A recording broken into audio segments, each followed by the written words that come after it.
The works of Josephus. The Antiquities of the Jews. Book 8. Containing the interval of 163 years, from the death of David to the death of Ahab.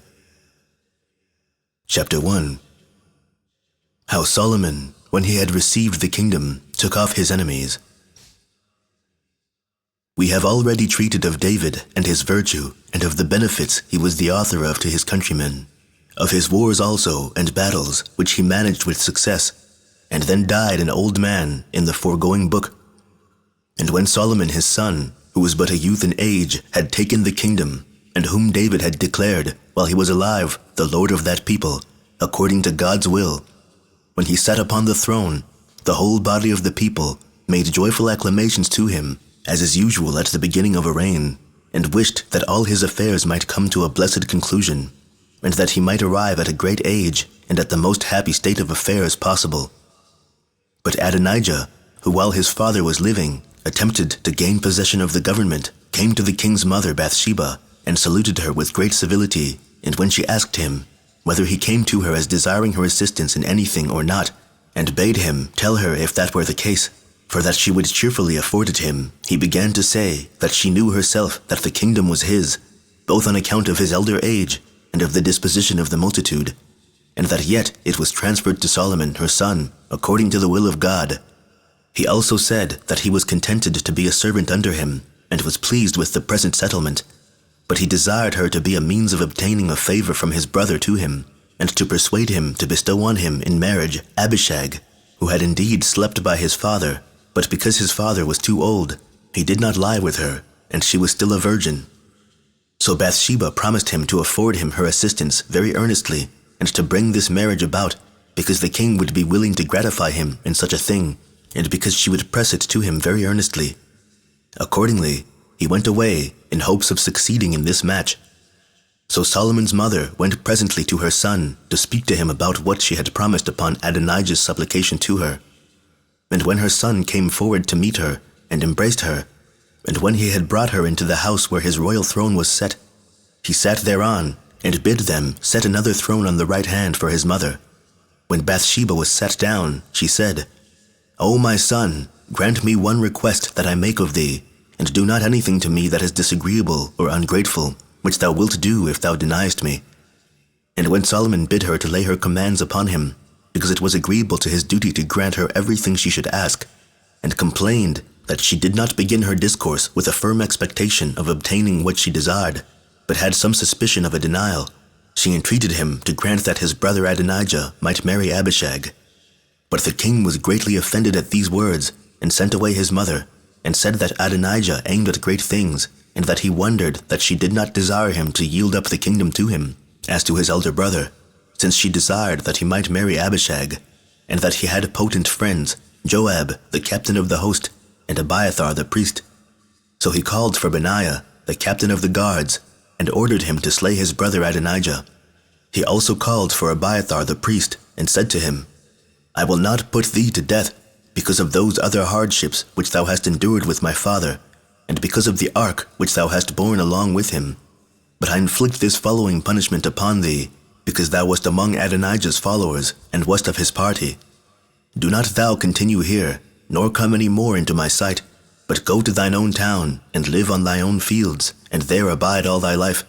For thou hast offended so greatly, that it is not just that thou shouldest retain thy dignity any longer. For the forementioned cause, therefore it was, that the house of Ithamar was deprived of the sacerdotal dignity, as God had foretold to Eli the grandfather of Abiathar. So it was transferred to the family of Phinehas to Zadok. Now those that were of the family of Phinehas, but lived privately during the time that the priesthood was transferred to the house of Ithamar, of which family Eli was the first that received it,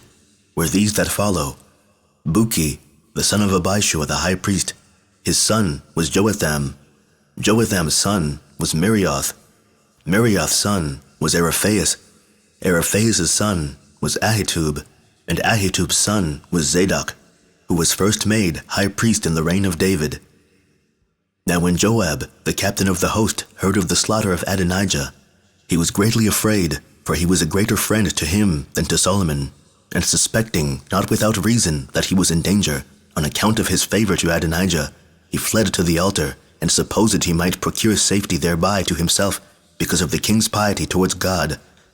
But when some told the king what Joab's supposal was, he sent Benaiah, and commanded him to raise him up from the altar, and bring to the judgment seat, in order to make his defense.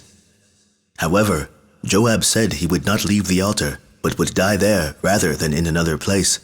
And when Benaiah had reported his answer to the king, Solomon commanded him to cut off his head there, and let him take that as a punishment for those 2 captains of the host whom he had wickedly slain, and to bury his body, that his sins might never leave his family, but that himself and his father, by Joab's death, might be guiltless. And when Benaiah had done what he was commanded to do, he was himself appointed to be captain of the whole army. The king also made Zadok to be alone the high priest, in the room of Abiathar, whom he had removed.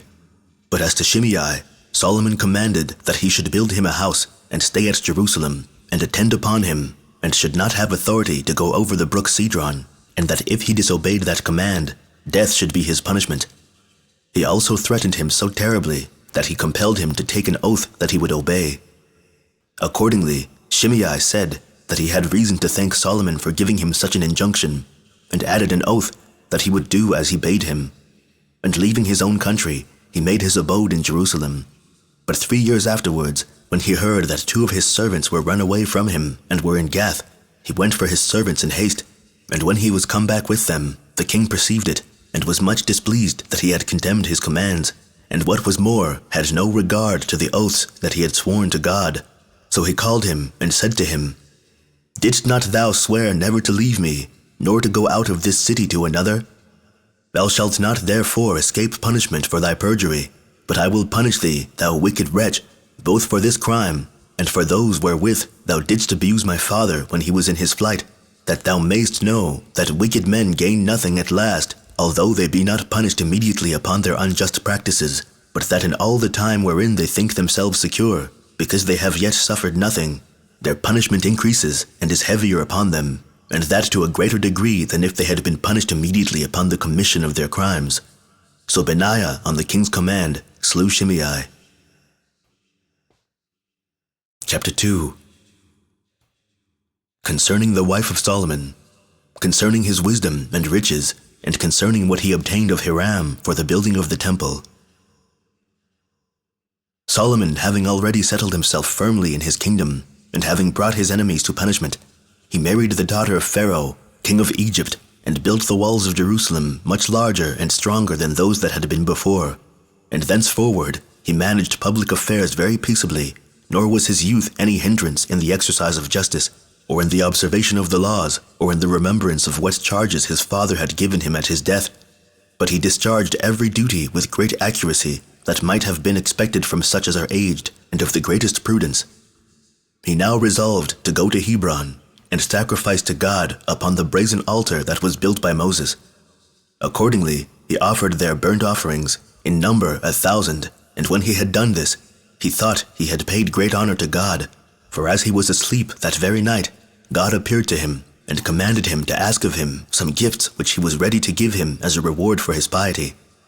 So Solomon asked of God what was most excellent, and of the greatest worth in itself, what God would bestow with the greatest joy, and what it was most profitable for man to receive, for he did not desire to have bestowed upon him either gold or silver, or any other riches, as a man and a youth might naturally have done. For these are the things that generally are esteemed by most men as alone of the greatest worth, and the best gifts of God. But, said he, give me, O Lord, a sound mind and a good understanding, whereby I may speak and judge the people according to truth and righteousness. With these petitions God was well pleased, and promised to give him all those things that he had not mentioned in his option: riches, glory, victory over his enemies, and in the first place, understanding and wisdom,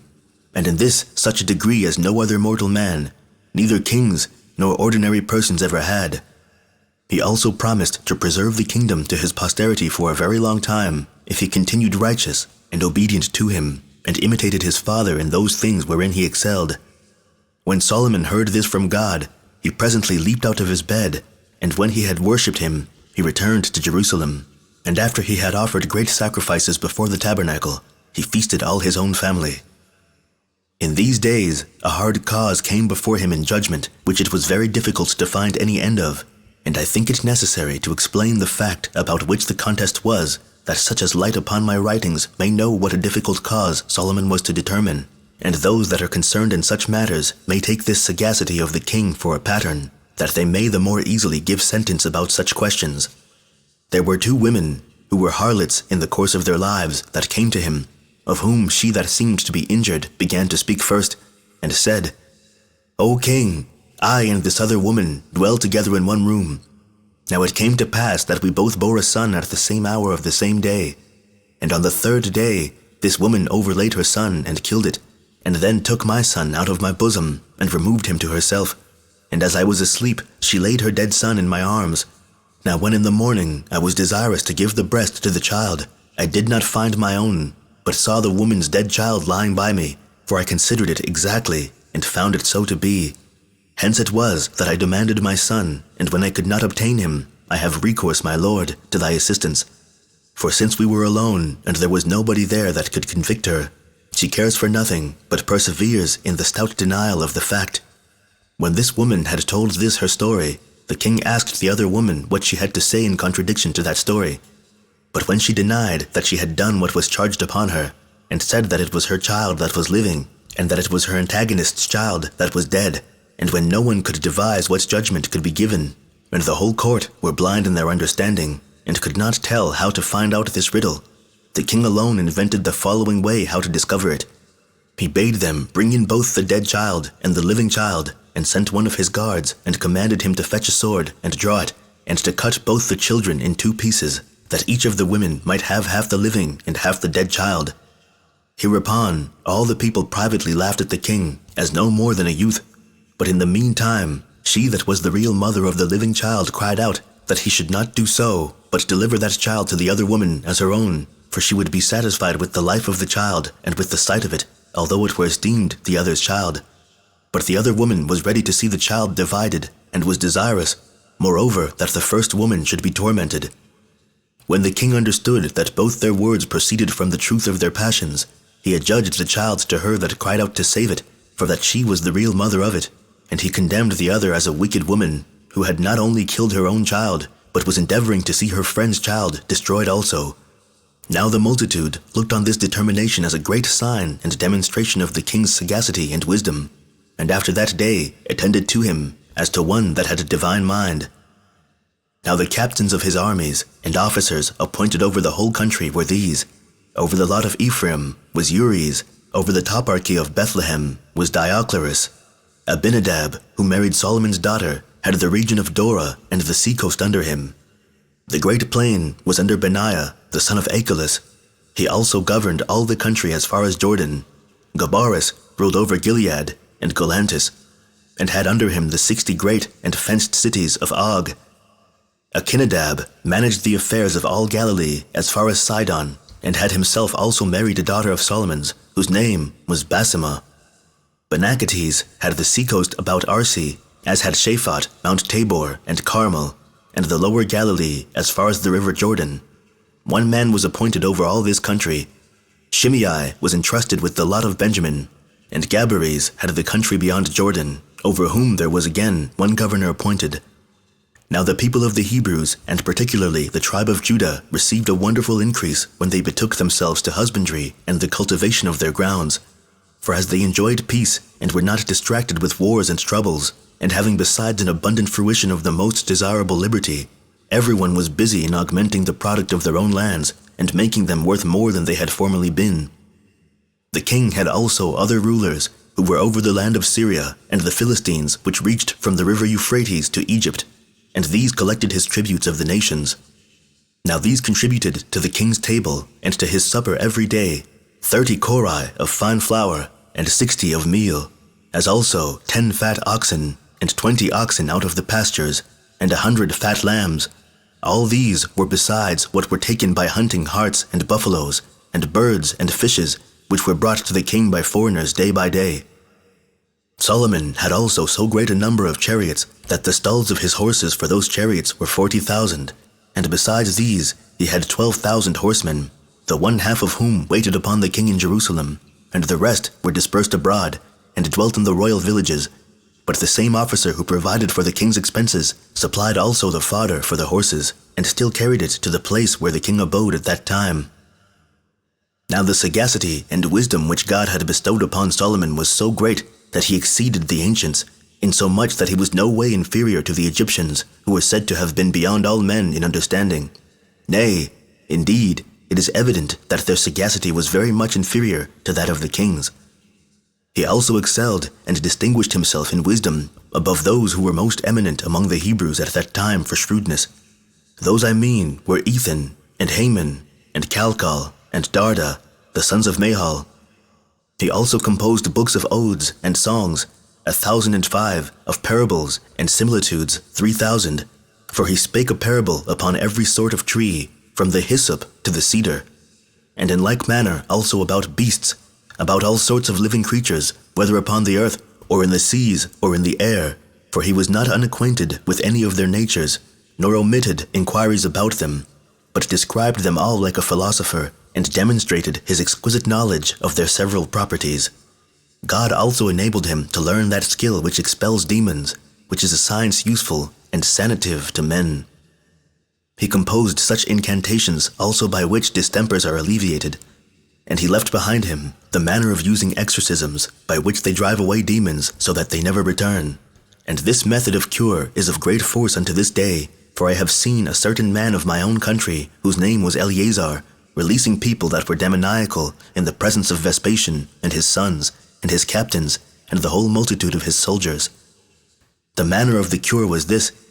he put a ring that had a root of one of those sorts mentioned by Solomon to the nostrils of the demoniac, after which he drew out the demon through his nostrils, and when the man fell down immediately, he adjured him to return into him no more, making still mention of Solomon, and reciting the incantations which he composed. And when Eleazar would persuade and demonstrate to the spectators that he had such a power, he set a little way off a cup or basin full of water, and commanded the demon as he went out of the man to overturn it, and thereby to let the spectators know that he had left the man. And when this was done, the skill and wisdom of Solomon was shown very manifestly, for which reason it is that all men may know the vastness of Solomon's abilities, and how he was beloved of God, and that the extraordinary virtues of every kind with which this king was endowed may not be unknown to any people under the sun. For this reason, I say, it is that we have proceeded to speak so largely of these matters. Moreover, Hiram, king of Tyre, when he had heard that Solomon succeeded to his father's kingdom, was very glad of it, for he was a friend of David's. So he sent ambassadors to him, and saluted him, and congratulated him on the present happy state of his affairs, upon which Solomon sent him an epistle, the contents of which here follow. Solomon to King Hiram. Know thou that my father would have built a temple to God, but was hindered by wars and continual expeditions, for he did not leave off to overthrow his enemies till he made them all subject to tribute. But I give thanks to God for the peace I at present enjoy, and on that account I am at leisure and design to build a house to God, for God foretold to my father that such a house should be built by me. Wherefore, I desire thee to send some of thy subjects with mine to Mount Lebanon, to cut down timber, for the Sidonians are more skillful than our people in cutting of wood. As for the wages to the hewers of wood, I will pay whatsoever price thou shalt determine. When Hiram had read this epistle, he was pleased with it, and wrote back this answer to Solomon. Hiram to King Solomon. It is fit to bless God that he hath committed thy father's government to thee, who art a wise man and endowed with all virtues. As for myself, I rejoice at the condition thou art in, and will be subservient to thee in all that thou sendest to me about. For when by my subjects I have cut down many and large trees of cedar and cypress wood, I will send them to sea, and will order my subjects to make floats of them, and to sail to what place soever of thy country thou shalt desire, and leave them there, after which thy subjects may carry them to Jerusalem. But do thou take care to procure us corn for this timber, which we stand in need of, because we inhabit an island. The copies of these epistles remain at this day, and are preserved not only in our books, but among the Tyrians also,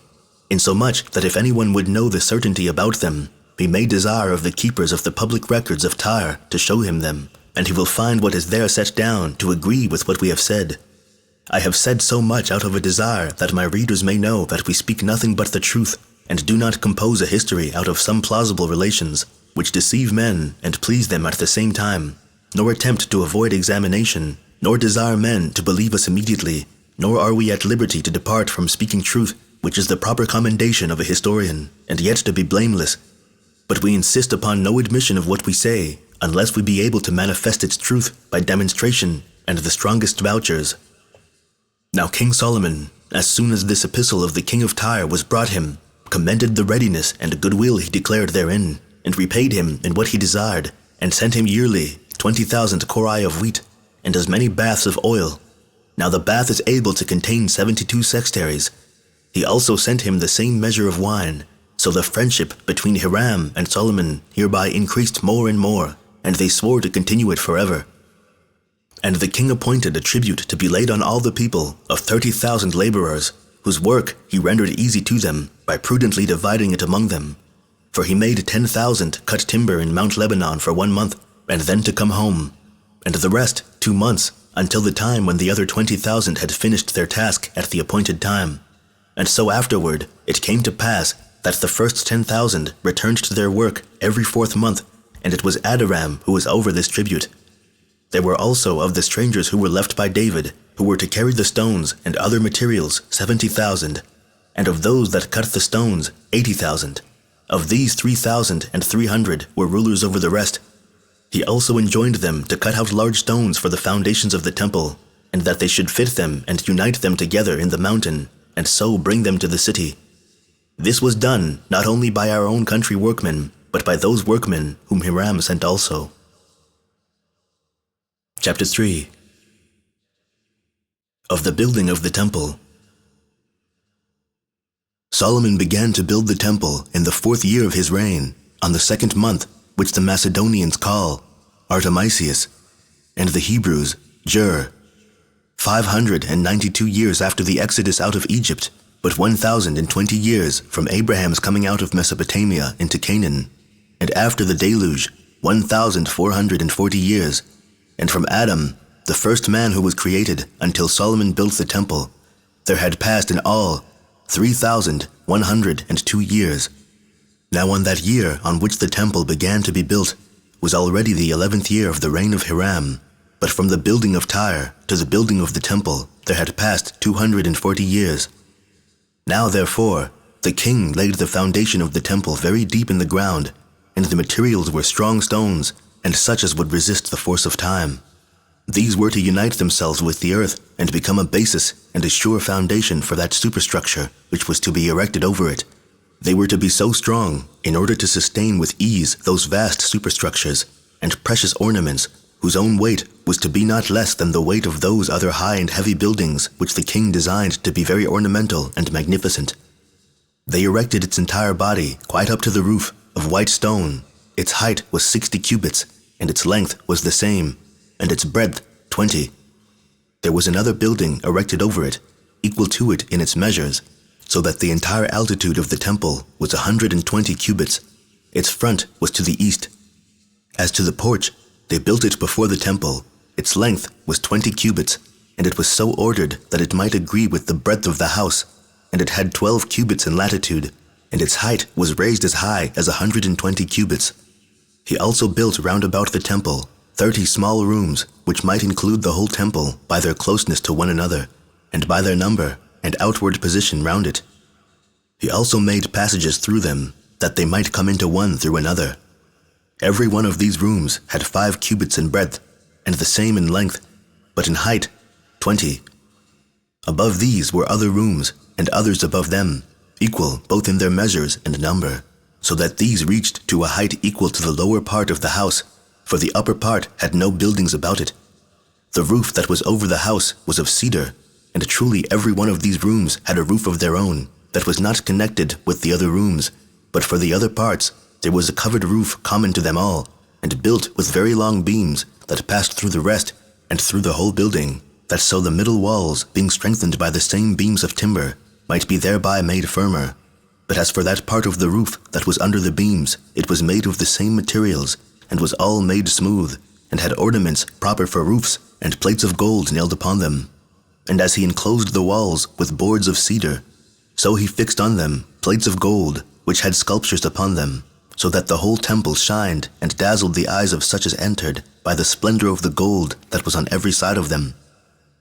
Now the whole structure of the temple was made with great skill of polished stones, and those laid together so very harmoniously and smoothly that there appeared to the spectators no sign of any hammer or any other instrument of architecture, but as if, without any use of them, the entire materials had naturally united themselves together, that the agreement of one part with another seemed rather to have been natural than to have arisen from the force of tools upon them.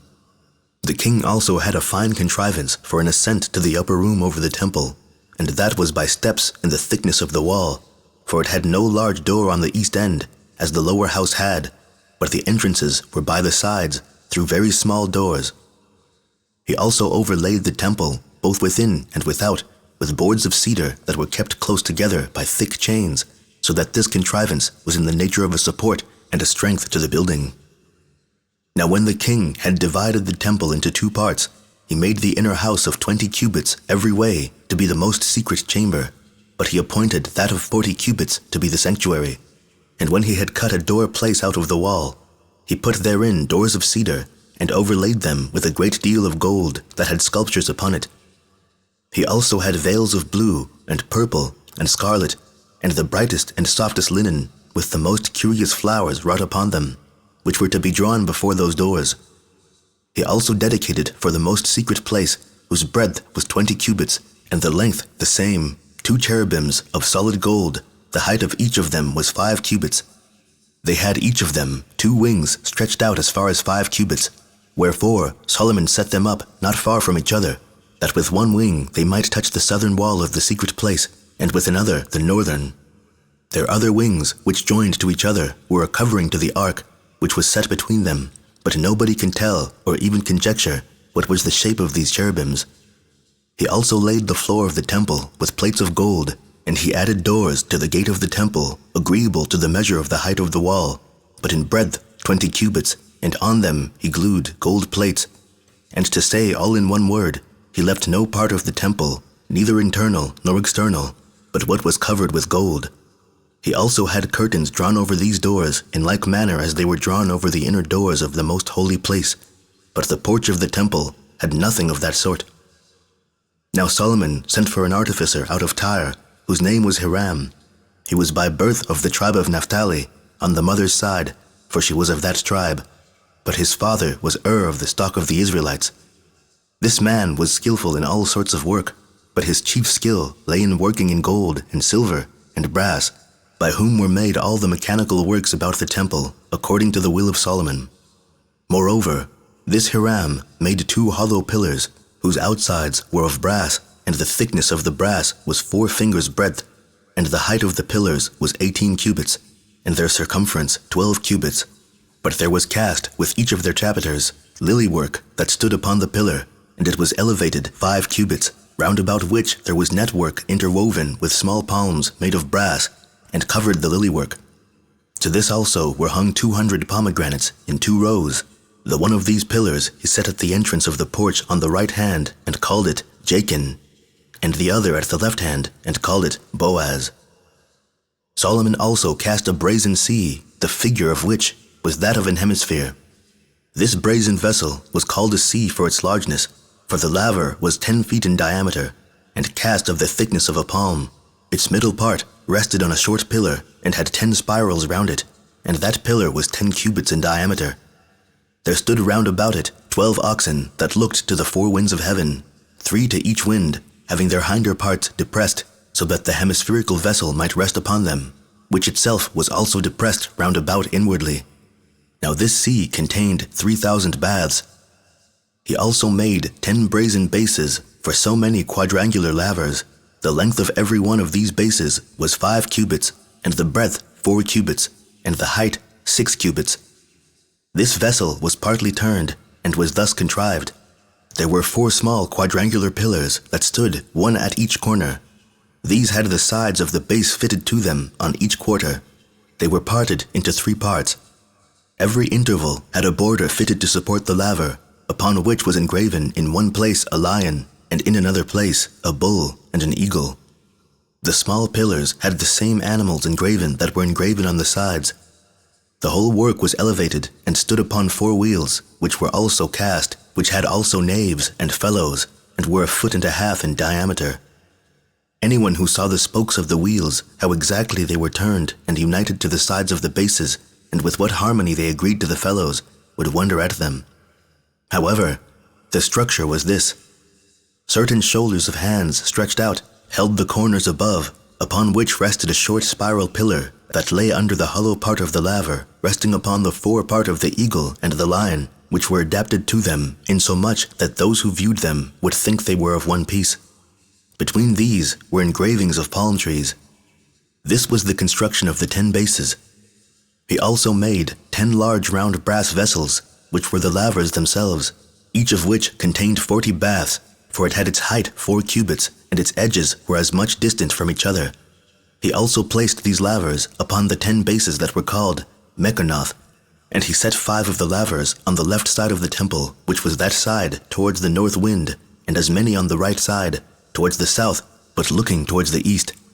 The same eastern way he also set the sea. Now he appointed the sea to be for washing the hands and the feet of the priests when they entered into the temple and were to ascend the altar, but the lavers to cleanse the entrails of the beasts that were to be burnt offerings with their feet also. He also made a brazen altar, whose length was 20 cubits, and its breadth the same, and its height 10, for the burnt offerings. He also made its vessels of brass, the pots and the shovels, and the basins, and besides these, the snuffers and the tongs, and all its other vessels he made of brass, and such brass as was in splendor and beauty like gold.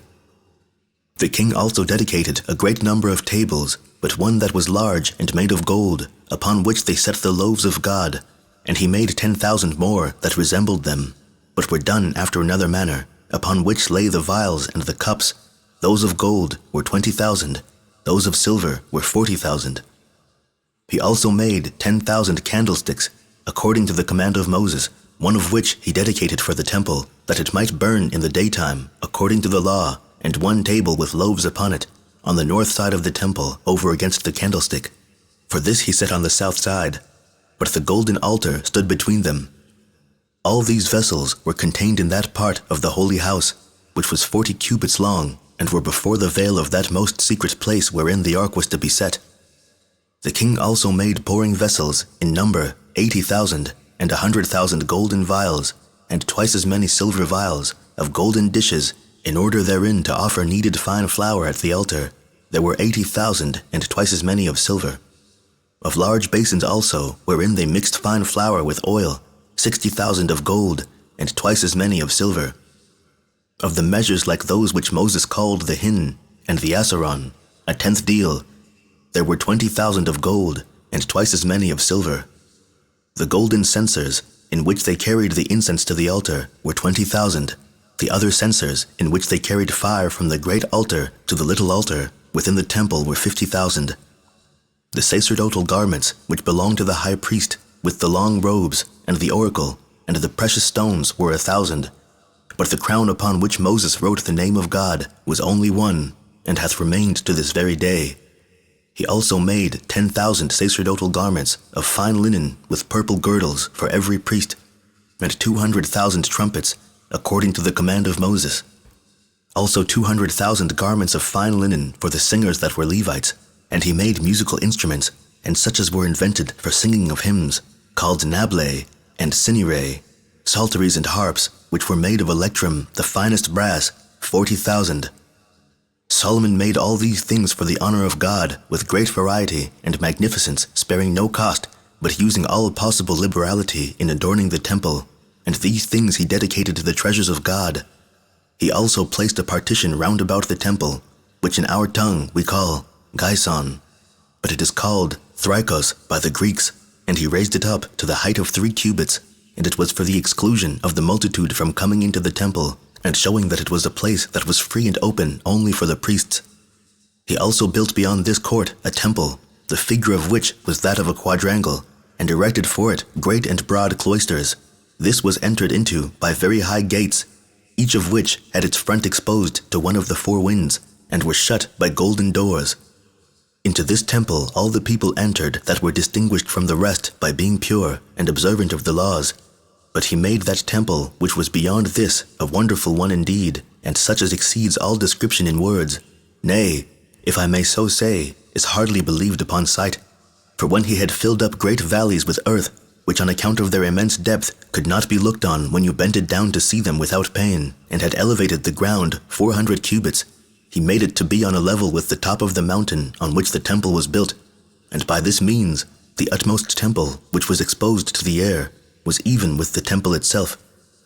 He encompassed this also with a building of a double row of cloisters, which stood on high upon pillars of native stone, while the roofs were of cedar, and were polished in a manner proper for such high roofs. But he made all the doors of this temple of silver. Chapter 4. How Solomon removed the ark into the temple, how he made supplication to God, and offered public sacrifices to him. When King Solomon had finished these works, these large and beautiful buildings, and had laid up his donations in the temple, and all this in the interval of 7 years, and had given a demonstration of his riches and alacrity therein, insomuch that anyone who saw it would have thought that it must have been an immense time ere it could have been finished, and would be surprised that so much should be finished in so short a time.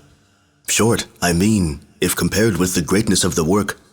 He also wrote to the rulers and elders of the Hebrews, and ordered all the people to gather themselves together to Jerusalem, both to see the temple which he had built, and to remove the ark of God into it. And when this invitation of the whole body of the people to come to Jerusalem was everywhere carried abroad, it was the 7th month before they came together, which month is, by our countrymen, called Thisri, but by the Macedonians, Hyperbereteus. The Feast of Tabernacles happened to fall at the same time, which was kept by the Hebrews as a most holy and most eminent feast. So they carried the ark and the tabernacle which Moses had pitched, and all the vessels that were for ministration to the sacrifices of God, and removed them to the temple. The king himself, and all the people and the Levites, went before, rendering the ground moist with sacrifices and drink offerings, and the blood of a great number of oblations, and burning an immense quantity of incense. And this till the very air itself, everywhere round about, was so full of these odors, that it met, in a most agreeable manner, persons at a great distance, and was an indication of God's presence, and as men's opinion was, of his habitation with them in this newly built and consecrated place. For they did not grow weary, either of singing hymns, or of dancing, until they came to the temple, and in this manner did they carry the ark. But when they should transfer it into the most secret places, the rest of the multitude went away, and only those priests that carried it set it between the 2 cherubims, which embracing it with their wings, for so they were framed by the artificer, they covered it, as under a tent or cupola. Now the ark contained nothing else but those 2 tables of stone that preserved the 10 Commandments, which God spake to Moses in Mount Sinai, and which were engraved upon them. But they set the candlestick and the table, and the golden altar in the temple, before the most secret place, in the very same places wherein they stood, till that time in the tabernacle. So they offered up the daily sacrifices, but for the brazen altar, Solomon set it before the temple, over against the door, that when the door was opened, it might be exposed to sight, and the sacred solemnities, and the richness of the sacrifices might be thence seen, and all the rest of the vessels they gathered together, and put them within the temple. Now as soon as the priests had put all things in order about the ark, and were gone out, there came down a thick cloud, and stood there, and spread itself after a gentle manner into the temple.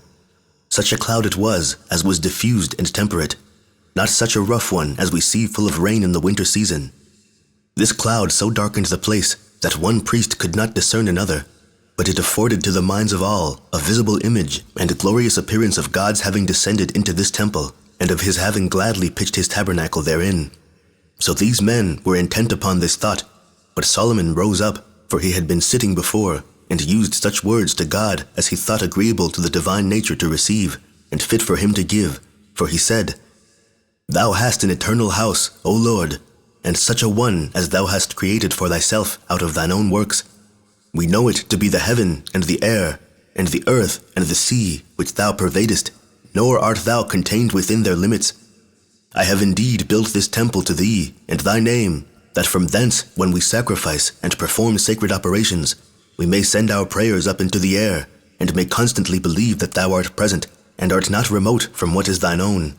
For neither when thou seest all things, and hearest all things, nor now, when it pleases thee to dwell here, dost thou leave off the care of all men, but rather thou art very near to them all, but especially thou art present to those that address themselves to thee, whether by night or by day. When he had thus solemnly addressed himself to God, he converted his discourse to the multitude, and strongly represented the power and providence of God to them, how he had shown all things that were come to pass to David his father, as many of those things had already come to pass, and the rest would certainly come to pass hereafter, and how he had given him his name, and told to David what he should be called before he was born, and foretold that when he should be king after his father's death, he should build him a temple, which since they saw accomplished, according to his prediction, he required them to bless God, and by believing him from the sight of what they had seen accomplished, never to despair of anything that he had promised for the future, in order to their happiness, or suspect that it would not come to pass. When the king had thus discoursed to the multitude, he looked again towards the temple, and lifting up his right hand to the multitude, he said, "It is not possible by what men can do to return sufficient thanks to God for his benefits bestowed upon them. For the deity stands in need of nothing, and is above any such requital. But so far as we have been made superior, O Lord, to other animals by thee, it becomes us to bless thy majesty, and it is necessary for us to return thee thanks for what thou hast bestowed upon our house and upon the Hebrew people. For with what other instrument can we better appease thee when thou art angry at us, or more properly preserve thy favor, than with our voice, which as we have it from the air, so do we know that by the air it ascends upwards towards thee. I therefore ought myself to return thee thanks thereby, in the first place concerning my father, whom thou hast raised from obscurity unto so great joy, and in the next place concerning myself, since thou hast performed all that thou hast promised unto this very day. And I beseech thee for the time to come, to afford us whatsoever thou, O God, hast power to bestow on such as thou dost esteem, and to augment our house for all ages, as thou hast promised to David my father to do, both in his lifetime and at his death, that our kingdom shall continue, and that his posterity should successively receive it to 10,000 generations. Do not thou therefore fail to give us these blessings, and to bestow on my children that virtue in which thou delightest. And besides all this, I humbly beseech thee, that thou wilt let some portion of thy spirit come down and inhabit in this temple, that thou mayst appear to be with us upon earth. As to thyself, the entire heavens, and the immensity of the things that are therein, are but a small habitation for thee. Much more is this temple so.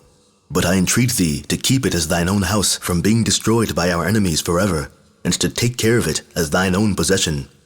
But if this people be found to have sinned, and be thereupon afflicted by thee with any plague because of their sin, as with dearth, or pestilence, or any other affliction which thou usest to inflict on those that transgress any of thy holy laws, and if they fly, all of them, to this temple beseeching thee, and begging thee to deliver them, then do thou hear their prayers, as being within thine house, and have mercy upon them, and deliver them from their afflictions. Nay, moreover, this help is what I implore of thee, not for the Hebrews only when they are in distress, but when they shall come hither from any ends of the world whatsoever, and shall return from their sins and implore thy pardon. Do thou then pardon them, and hear their prayers. For hereby all shall learn that thou thyself wast pleased with the building of this house for thee, and that we are not ourselves of an unsociable nature, nor behave ourselves like enemies to such as are not of our own people, but are willing that thy assistance should be communicated by thee to all men in common, and that they may have the enjoyment of thy benefits bestowed upon them." When Solomon had said this, and had cast himself upon the ground, and worshipped a long time, he rose up, and brought sacrifices to the altar, and when he had filled it with unblemished victims, he most evidently discovered that God had with pleasure accepted of all that he had sacrificed to him. For there came a fire running out of the air, and rushed with violence upon the altar in the sight of all, and caught hold of, and consumed the sacrifices. Now when this divine appearance was seen, the people supposed it to be a demonstration of God's abode in the temple, and were pleased with it, and fell down upon the ground and worshipped. Upon which the king began to bless God, and exhorted the multitude to do the same, as now having sufficient indications of God's favorable disposition to them, and to pray that they might always have the like indications from him, and that he would preserve them in a mind pure from all wickedness, in righteousness and religious worship, and that they might continue in the observation of those precepts which God had given them by Moses, because by that means the Hebrew nation would be happy, and indeed the most blessed of all nations among all mankind. He exhorted them also to be mindful that by what methods they had attained their present good things, by the same they must preserve them sure to themselves, and make them greater and more than they were at present, for that it was not sufficient for them to suppose that they had received them on account of their piety and righteousness, but that they had no other way of preserving them for the time to come, for that it is not so great a thing for men to acquire somewhat which they want, as to preserve what they have acquired, and to be guilty of no sin, whereby it may be hurt. So when the king had spoken thus to the multitude, he dissolved the congregation, but not till he had completed his oblations, both for himself and for the Hebrews, insomuch that he sacrificed 22,000 oxen, and 120,000 sheep. For then it was that the temple did first of all taste of the victims, and all the Hebrews with their wives and children feasted therein. Nay, besides this, the king then observed splendidly and magnificently the feast which is called the Feast of Tabernacles before the temple, for twice 7 days, and he then feasted together with all the people. When all these solemnities were abundantly satisfied, and nothing was omitted that concerned the divine worship, the king dismissed them, and everyone went to their own homes, giving thanks to the king for the care he had taken of them, and the works he had done for them, and praying to God to preserve Solomon to be their king for a long time. They also took their journey home with rejoicing, and making merry, and singing hymns to God, and indeed the pleasure they enjoyed took away the sense of the pains they all underwent in their journey home. So when they had brought the ark into the temple, and had seen its greatness, and how fine it was, and had been partakers of the many sacrifices that had been offered, and of the festivals that had been solemnized, they every one returned to their own cities. But a dream appeared to the king in his sleep, informed him that God had heard his prayers, and that he would not only preserve the temple, but would always abide in it, that is, in case his posterity and the whole multitude would be righteous. And for himself it said that if he continued according to the admonitions of his father, he would advance him to an immense degree of dignity and happiness, and that then his posterity should be kings of that country, of the tribe of Judah forever. But that still, if he should be found a betrayer of the ordinances of the law, and forget them, and turn away to the worship of strange gods, he would cut them off by the roots, and would neither suffer any remainder of his family to continue, nor would overlook the people of Israel, or preserve them any longer from afflictions, but would utterly destroy them with 10,000 wars and misfortunes, and would cast them out of the land which he had given their fathers, and make them sojourners in strange lands, and deliver that temple which was now built to be burnt and spoiled by the enemies, and that city to be utterly overthrown by the hands of their enemies, and to make their miseries deserve to be a proverb, and such as would very hardly be credited for the stupendous magnitude, till their neighbors, when they should hear of them, should wonder at their calamities, and very earnestly inquire for the occasion why the Hebrews, who had been so far advanced by God to such glory and wealth, should be then so hated by him, and that the answer that should be made by the remainder of the people should be, by confessing their sins and their transgression of the laws of their country. Accordingly, we have it transmitted to us in writing, that thus did God speak to Solomon in his sleep. Chapter 5. How Solomon built himself a royal palace, very costly and splendid, and how he solved the riddles which were sent him by Hiram. After the building of the temple, which as we have said before was finished in 7 years, the king laid the foundation of his palace, which he did not finish under 13 years, for he was not equally zealous in the building of this palace as he had been about the temple. For as to that, though it was a great work, and required wonderful and surprising application, yet God, for whom it was made, so far cooperated therewith, that it was finished in the forementioned number of years. But the palace, which was a building much inferior in dignity to the temple, both on account that its materials had not been so long beforehand gotten ready, nor had been so zealously prepared, and on account that this was only a habitation for kings, and not for God, it was longer in finishing. However, this building was raised so magnificently as suited the happy state of the Hebrews and of the king thereof. But it is necessary that I describe the entire structure and disposition of the parts, that so those that light upon this book may thereby make a conjecture, and as it were, have a prospect of its magnitude. This house was a large and curious building, and was supported by many pillars, which Solomon built to contain a multitude for hearing causes and taking a cognizance of suits. It was sufficiently capacious to contain a great body of men who would come together to have their causes determined. It was 100 cubits long, and 50 broad, and 30 high, supported by quadrangular pillars, which were all of cedar. But its roof was according to the Corinthian order, with folding doors, and their adjoining pillars of equal magnitude, each fluted with 3 cavities, which building was at once firm and very ornamental. There was also another house so ordered that its entire breadth was placed in the middle. It was quadrangular, and its breadth was 30 cubits, having a temple over against it, raised upon massy pillars, in which temple there was a large and very glorious room, wherein the king sat in judgment. To this was joined another house that was built for his queen. There were other smaller edifices for diet and for sleep, after public matters were over, and these were all floored with boards of cedar. Some of these Solomon built with stones of 10 cubits, and wainscoted the walls with other stones that were sawed, and were of great value, such as are dug out of the earth for the ornaments of temples, and to make fine prospects in royal palaces, and which make the mines whence they are dug famous.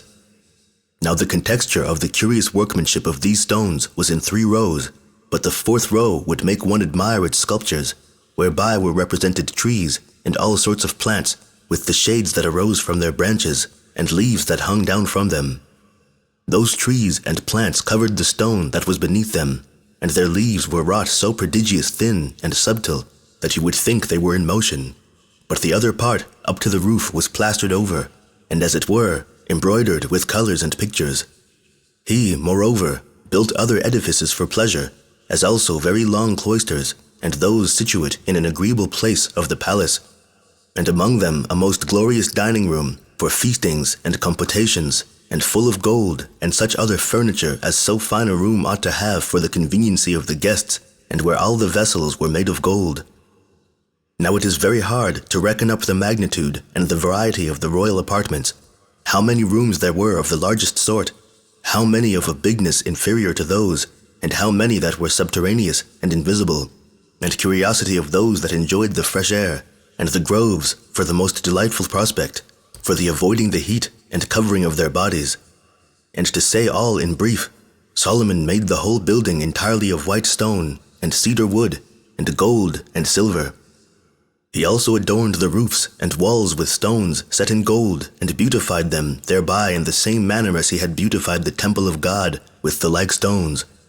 He also made himself a throne of prodigious bigness, of ivory, constructed as a seat of justice, and having 6 steps to it, on every one of which stood, on each end of the step, 2 lions, 2 other lions standing above also. But at the sitting place of the throne, hands came out, and received the king. And when he sat backward, he rested on half a bullock that looked towards his back, but still all was fastened together with gold. When Solomon had completed all this in 20 years' time, because Hiram, king of Tyre, had contributed a great deal of gold and more silver to these buildings, as also cedar wood and pine wood, he also rewarded Hiram with rich presents. Corn he sent him also year by year, and wine and oil, which were the principal things that he stood in need of, because he inhabited an island, as we have already said. And besides these, he granted him certain cities of Galilee, 20 in number, that lay not far from Tyre, which when Hiram went to and viewed, and did not like the gift, he sent word to Solomon that he did not want such cities as they were. And after that time, those cities were called the land of Kabul, which name, if it be interpreted according to the language of the Phoenicians, denotes what does not please. Moreover, the king of Tyre sent sophisms and enigmatical sayings to Solomon, and desired he would solve them, and free them from the ambiguity that was in them. Now so sagacious and understanding was Solomon, that none of these problems were too hard for him, but he conquered them all by his reasonings, and discovered their hidden meaning, and brought it to light. Menander also, one who translated the Tyrian archives out of the dialect of the Phoenicians into the Greek language, makes mention of these 2 kings, where he says thus: When Abibalus was dead, his son Hiram received the kingdom from him, who when he had lived 53 years, reigned 34. He raised a bank in the large place, and dedicated the golden pillar which is in Jupiter's temple. He also went and cut down materials of timber out of the mountain called Libanus for the roof of temples, and when he had pulled down the ancient temples, he both built the temple of Hercules and that of Astarte, and he first set up the temple of Hercules in the month Peritius. He also made an expedition against the Euchii or Titii, who did not pay their tribute, and when he had subdued them to himself, he returned. Under this king there was Abdon, a very youth in age, who always conquered the difficult problems which Solomon, king of Jerusalem, commanded him to explain. Dias also makes mention of him when he says thus: When Abibalus was dead, his son Hiram reigned. He raised the eastern parts of the city higher, and made the city itself larger. He also joined the temple of Jupiter, which before stood by itself, to the city, by raising a bank in the middle between them, and he adorned it with donations of gold. Moreover, he sent up to Mount Libanus, and cut down materials of wood for the building of the temples. He says also that Solomon, who was then king of Jerusalem, sent riddles to Hiram, and desired to receive the like from him, but that he who could not solve them should pay money to them that did solve them, and that Hiram accepted the conditions, and when he was not able to solve the riddles proposed by Solomon, he paid a great deal of money for his fine, but that he afterwards did solve the proposed riddles by means of Abdon, a man of Tyre, and that Hiram proposed other riddles, which, when Solomon could not solve, he paid back a great deal of money to Hiram. This it is which Dias wrote. Chapter 6. How Solomon fortified the city of Jerusalem, and built great cities, and how he brought some of the Canaanites into subjection, and entertained the queen of Egypt and of Ethiopia. Now the king saw that the walls of Jerusalem stood in need of being better secured, and made stronger, for he thought the walls that encompassed Jerusalem ought to correspond to the dignity of the city. He both repaired them and made them higher, with great towers upon them. He also built cities which might be counted among the strongest, Hazor and Megiddo, and the third, Gezer, which had indeed belonged to the Philistines, but Pharaoh, the king of Egypt, had made an expedition against it, and besieged it, and taken it by force. And when he had slain all its inhabitants, he utterly overthrew it, and gave it as a present to his daughter, who had been married to Solomon. For which reason the king rebuilt it as a city that was naturally strong, and might be useful in wars and the mutations of affairs that sometimes happen. Moreover, he built 2 other cities not far from it. Beth-horon was the name of one of them, and Paliath of the other. He also built other cities that lay conveniently for these in order to the enjoyment of pleasures and delicacies in them, such as were naturally of a good temperature of the air, and agreeable for fruits ripe in their proper seasons, and well watered with springs. Nay,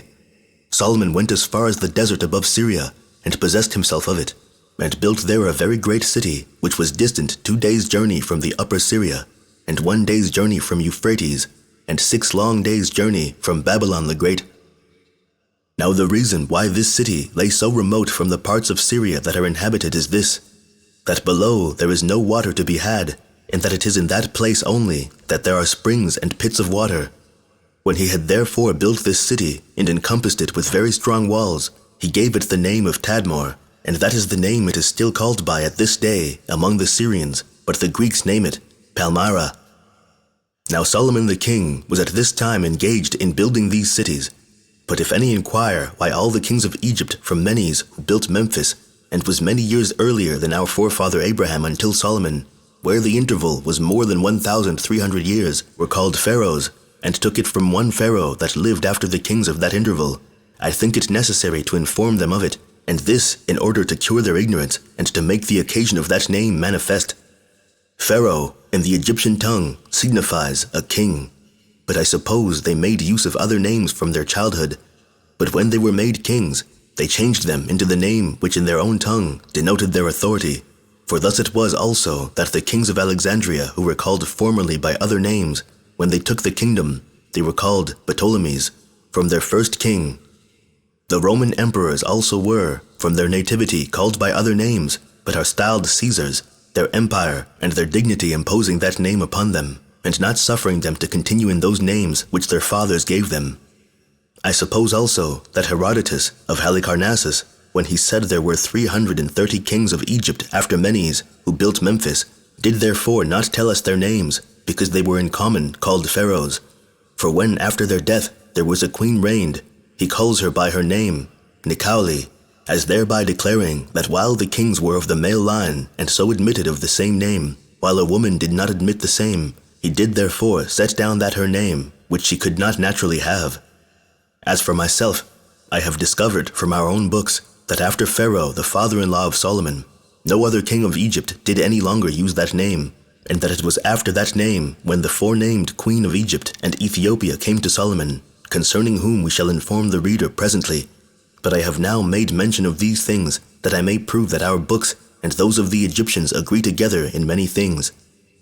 But King Solomon subdued to himself the remnant of the Canaanites that had not before submitted to him, those I mean that dwelt in Mount Lebanon, and as far as the city Hamath, and ordered them to pay tribute. He also chose out of them every year such as were to serve him in the meanest offices, and to do his domestic works, and to follow husbandry, for none of the Hebrews were servants in such low employments, nor was it reasonable that when God had brought so many nations under their power, they should depress their own people to such mean offices of life, rather than those nations. But all the Israelites were concerned in warlike affairs, and were in armor, and were set over the chariots and the horses, rather than leading the life of slaves. He appointed also 550 rulers over those Canaanites who were reduced to such domestic slavery, who received the entire care of them from the king, and instructed them in those labors and operations wherein he wanted their assistance. Moreover, the king built many ships in the Egyptian bay of the Red Sea, in a certain place called Ezion-Geber. It is now called Berenice, and is not far from the city Eloth. This country belonged formerly to the Jews, and became useful for shipping, from the donation of Hiram, king of Tyre. For he sent a sufficient number of men thither for pilots, and such as were skillful in navigation, to whom Solomon gave this command, that they should go along with his own stewards to the land that was of old called Ophir, but now the Oria Chersonesus, which belongs to India, to fetch him gold. And when they had gathered 400 talents together, they returned to the king again. There was then a woman, queen of Egypt and Ethiopia. She was inquisitive into philosophy, and one that on other accounts also was to be admired. When this queen heard of the virtue and prudence of Solomon, she had a great mind to see him, and the reports that went every day abroad induced her to come to him,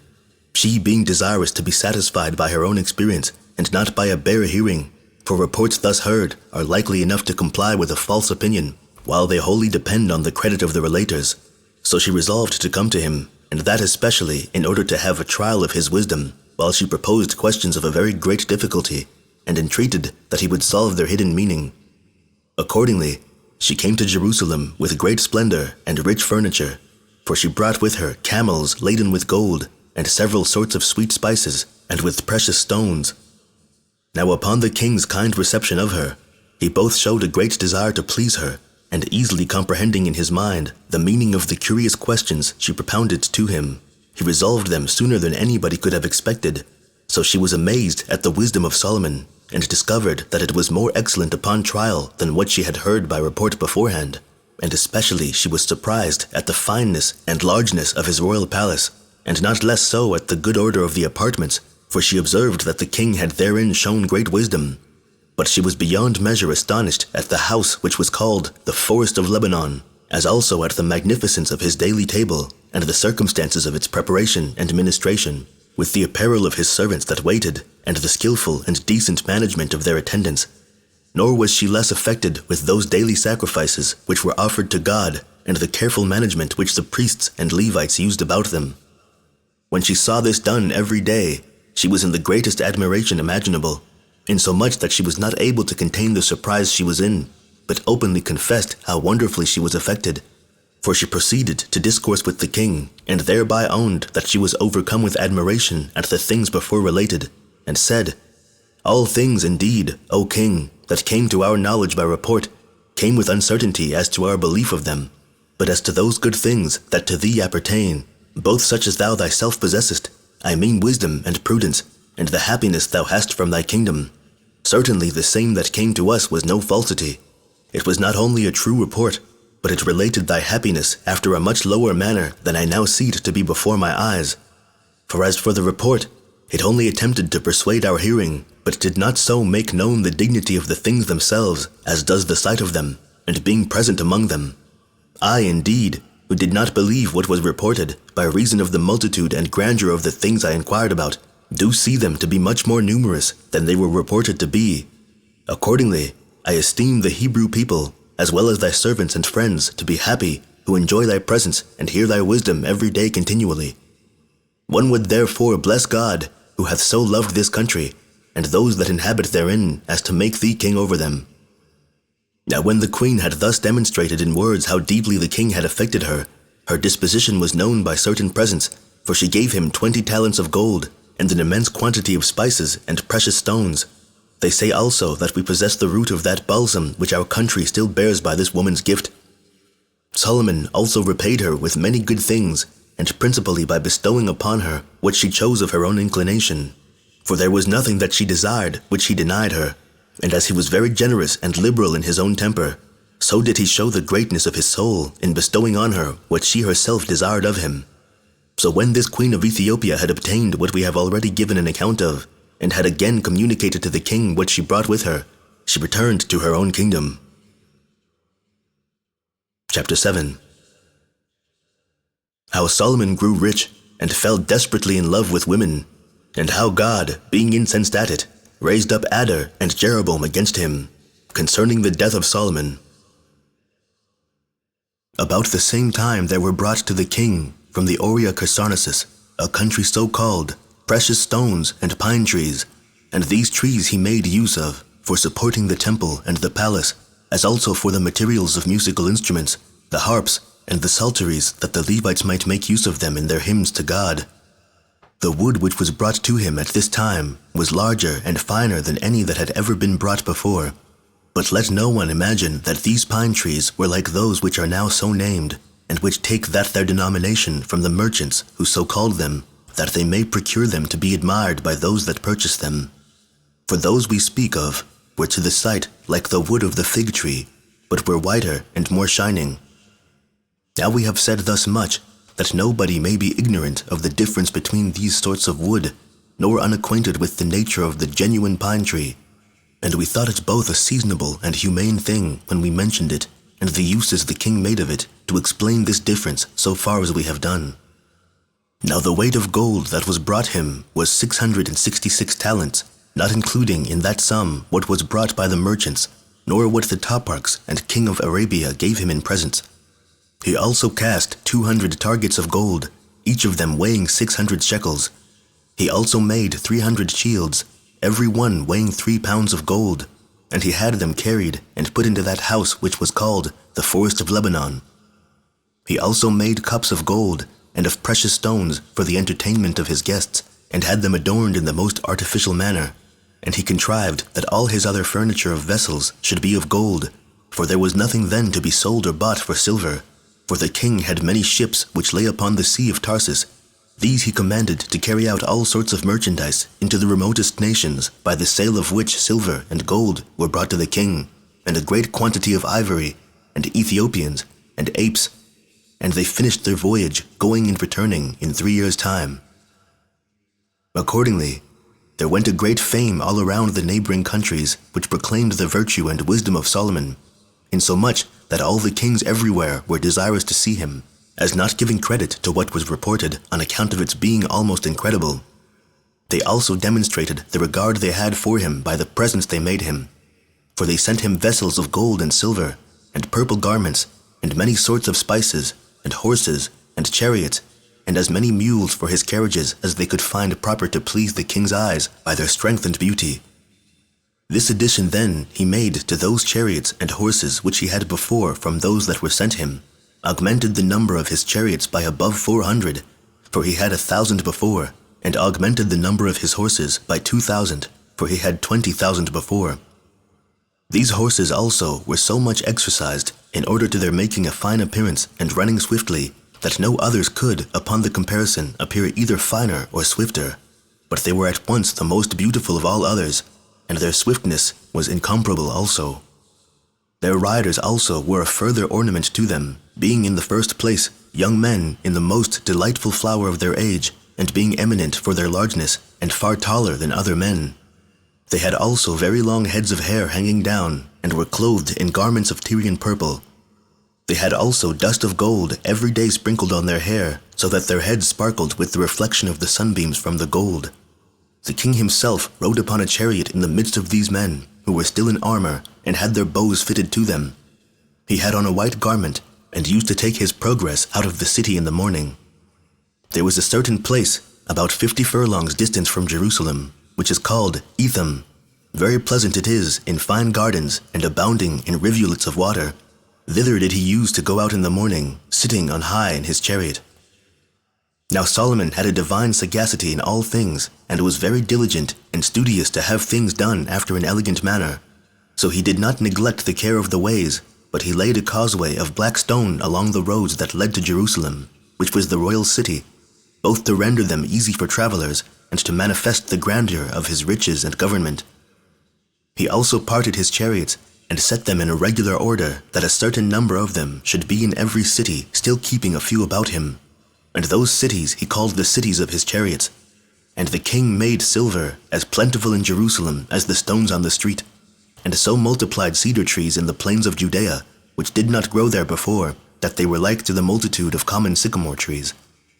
He also ordained the Egyptian merchants that brought him their merchandise to sell him a chariot with a pair of horses for 600 drachmae of silver, and he sent them to the kings of Syria and to those kings that were beyond Euphrates.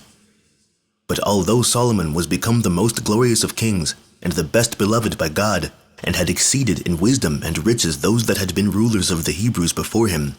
yet did he not persevere in this happy state till he died.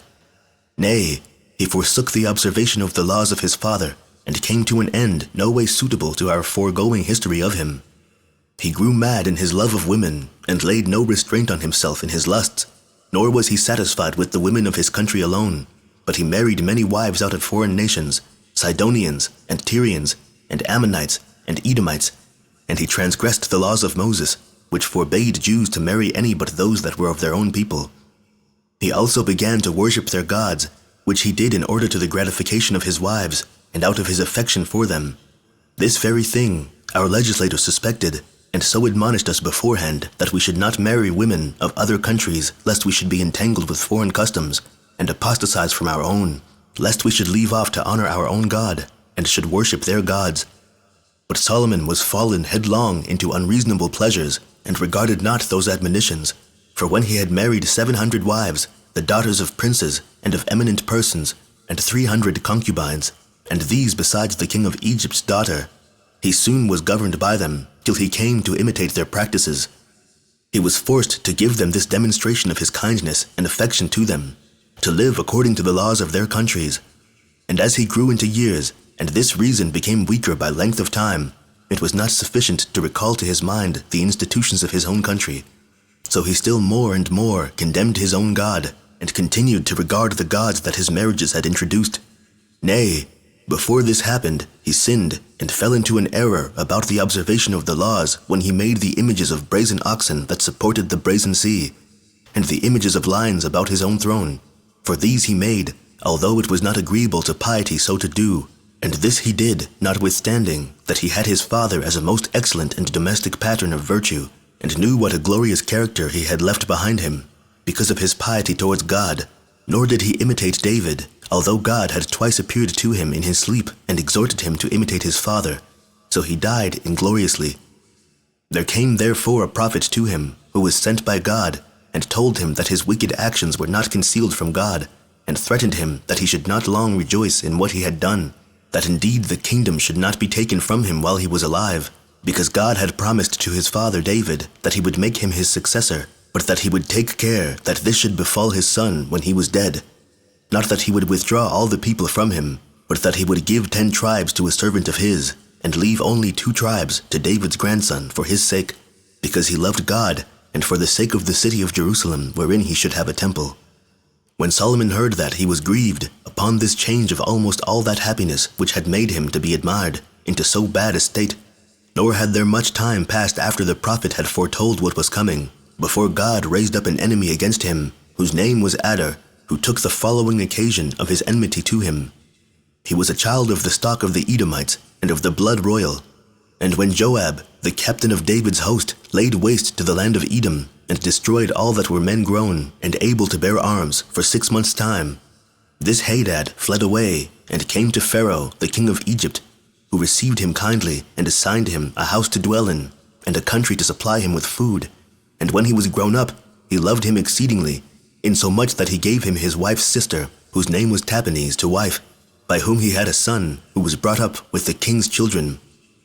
When Hadad heard in Egypt that both David and Joab were dead, he came to Pharaoh, and desired that he would permit him to go to his own country, upon which the king asked what it was that he wanted, and what hardship he had met with, that he was so desirous to leave him. And when he was often troublesome to him, and entreated him to dismiss him, he did not then do it.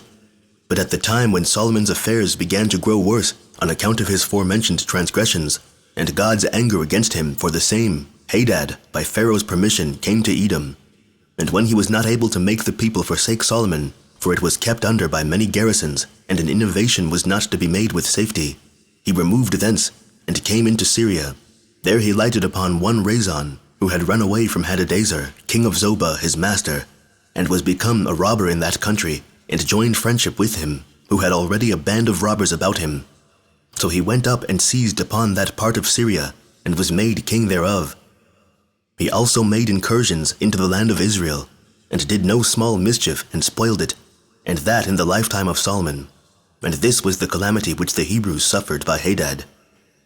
There was also one of Solomon's own nation that made an attempt against him, Jeroboam the son of Nebat, who had an expectation of rising, from a prophecy that had been made to him long before. He was left a child by his father, and brought up by his mother.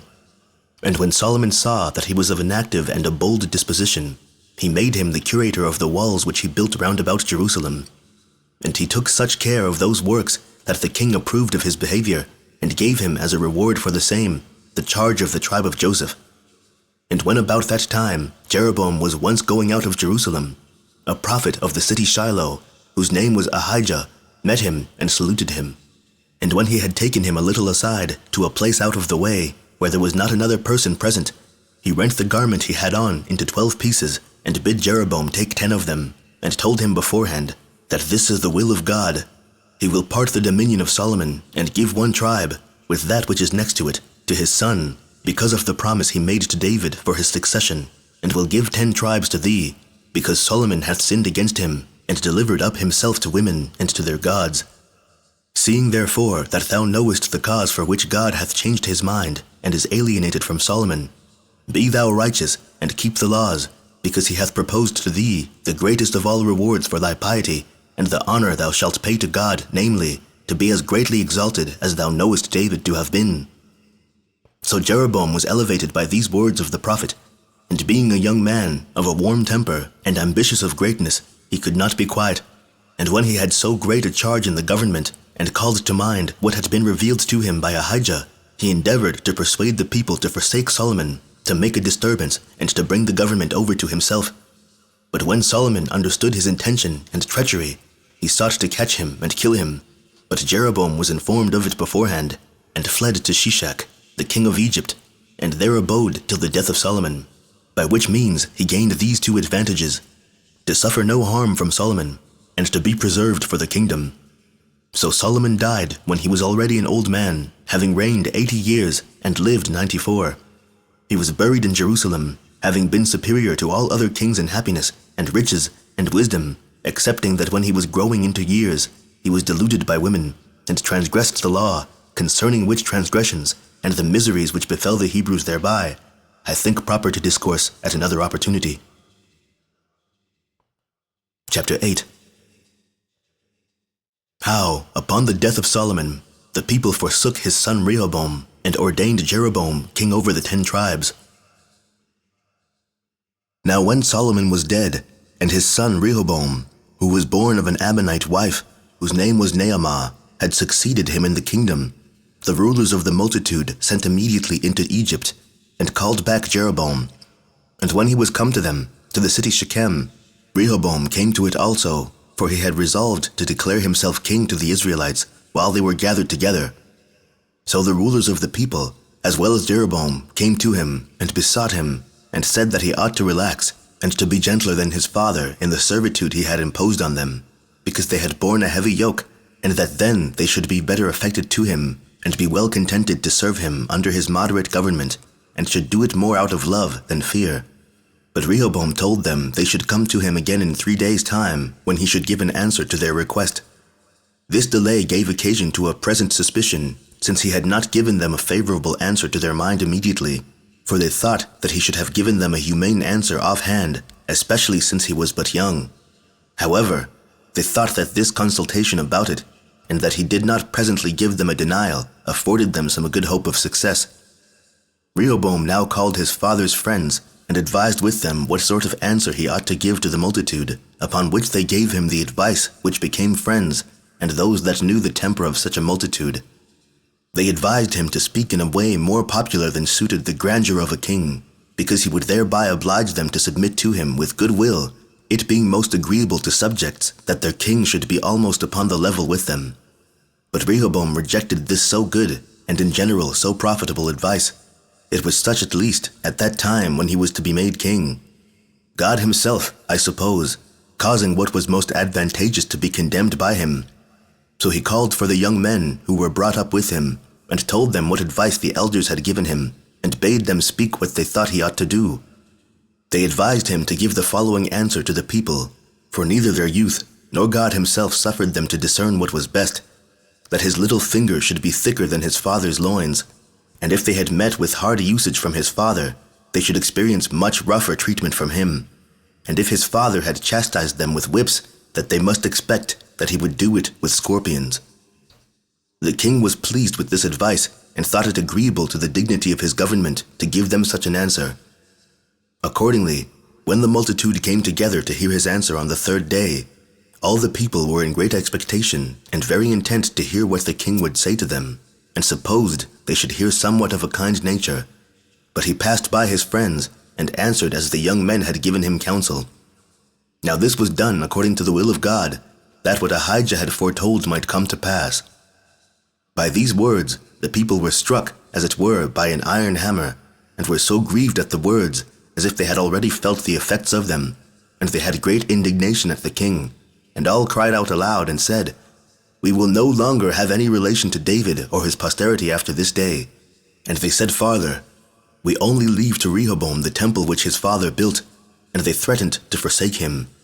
Nay, they were so bitter, and retained their wrath so long, that when he sent Adoram, who was over the tribute, that he might pacify them, and render them milder, and persuade them to forgive him if he had said anything that was rash or grievous to them in his youth, they would not hear it, but threw stones at him and killed him. When Rehoboam saw this, he thought himself aimed at by those stones with which they had killed his servant, and feared lest he should undergo the last of punishments in earnest. So he got immediately into his chariot and fled to Jerusalem, where the tribe of Judah and that of Benjamin ordained him king. But the rest of the multitude forsook the sons of David from that day, and appointed Jeroboam to be the ruler of their public affairs. Upon this, Rehoboam, Solomon's son, assembled a great congregation of those 2 tribes that submitted to him, and was ready to take 180,000 chosen men out of the army, to make an expedition against Jeroboam and his people, that he might force them by war to be his servants. But he was forbidden of God by the prophet Shemaiah to go to war, for that it was not just that brethren of the same country should fight one against another. He also said that this defection of the multitude was according to the purpose of God, so he did not proceed in this expedition.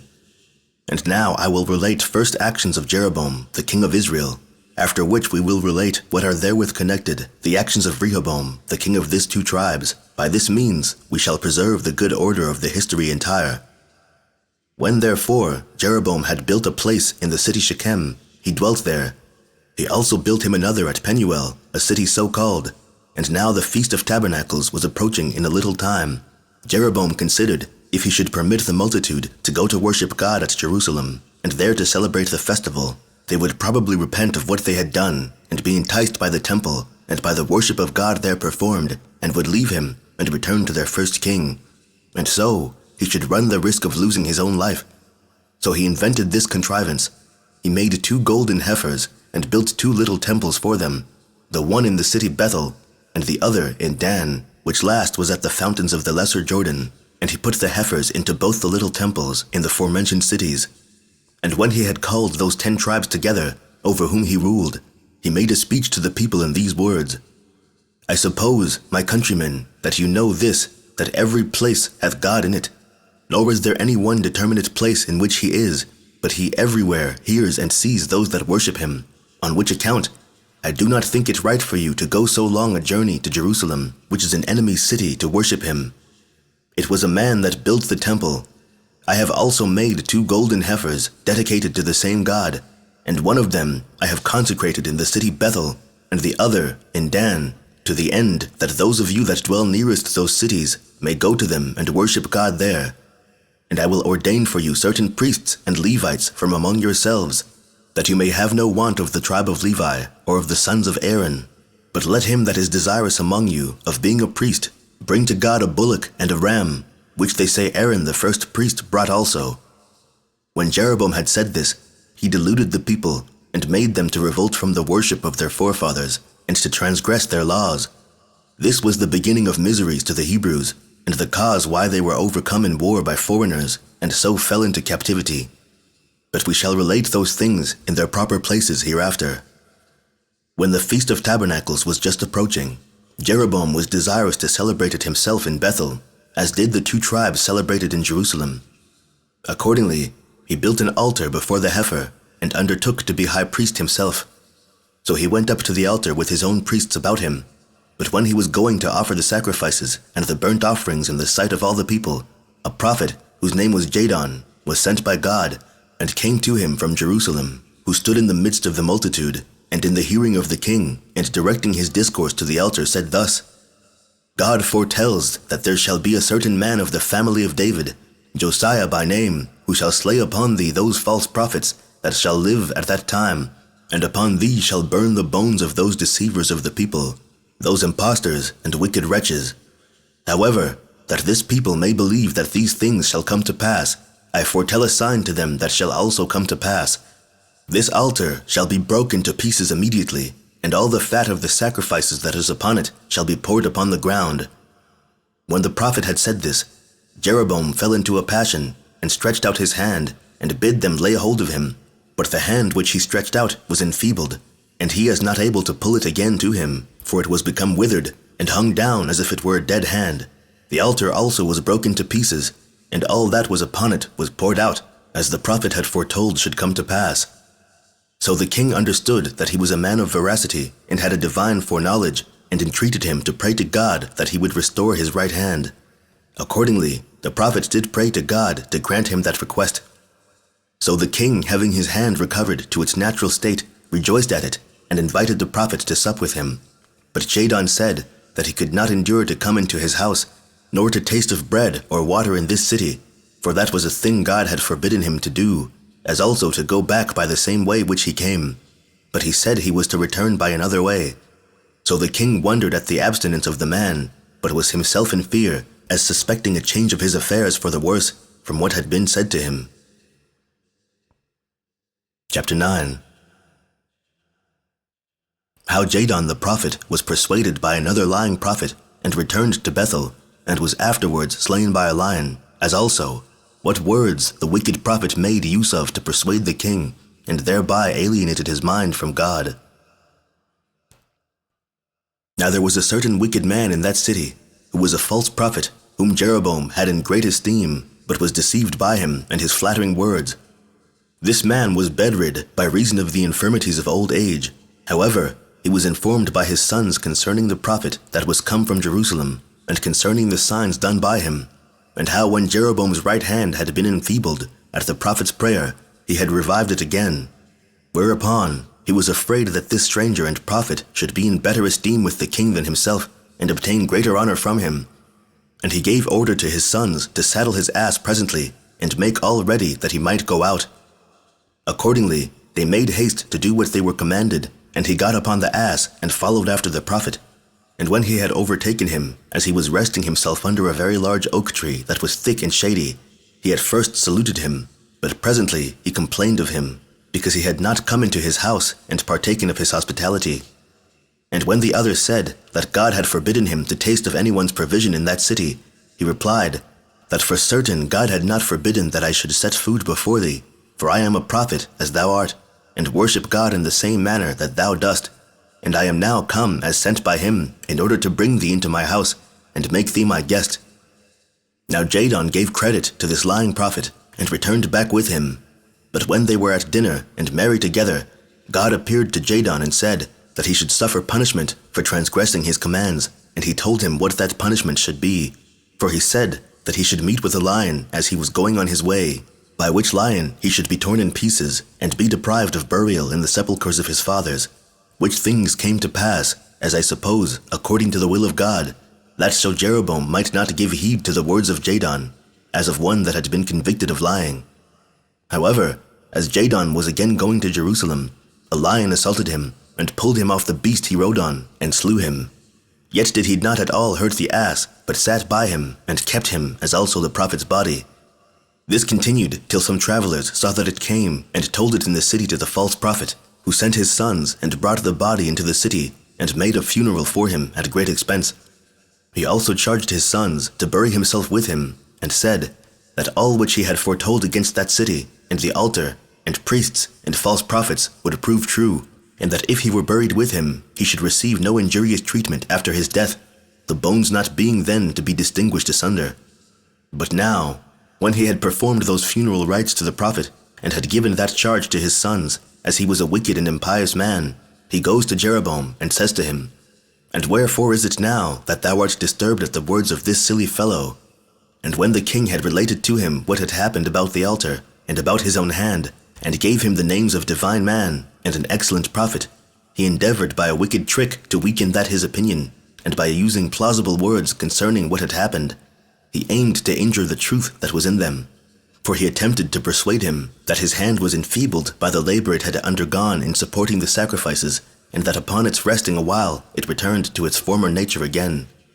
And that as to the altar, it was but new, and had borne abundance of sacrifices, and those large ones too, and it was accordingly broken to pieces and fallen down by the weight of what had been lain upon it.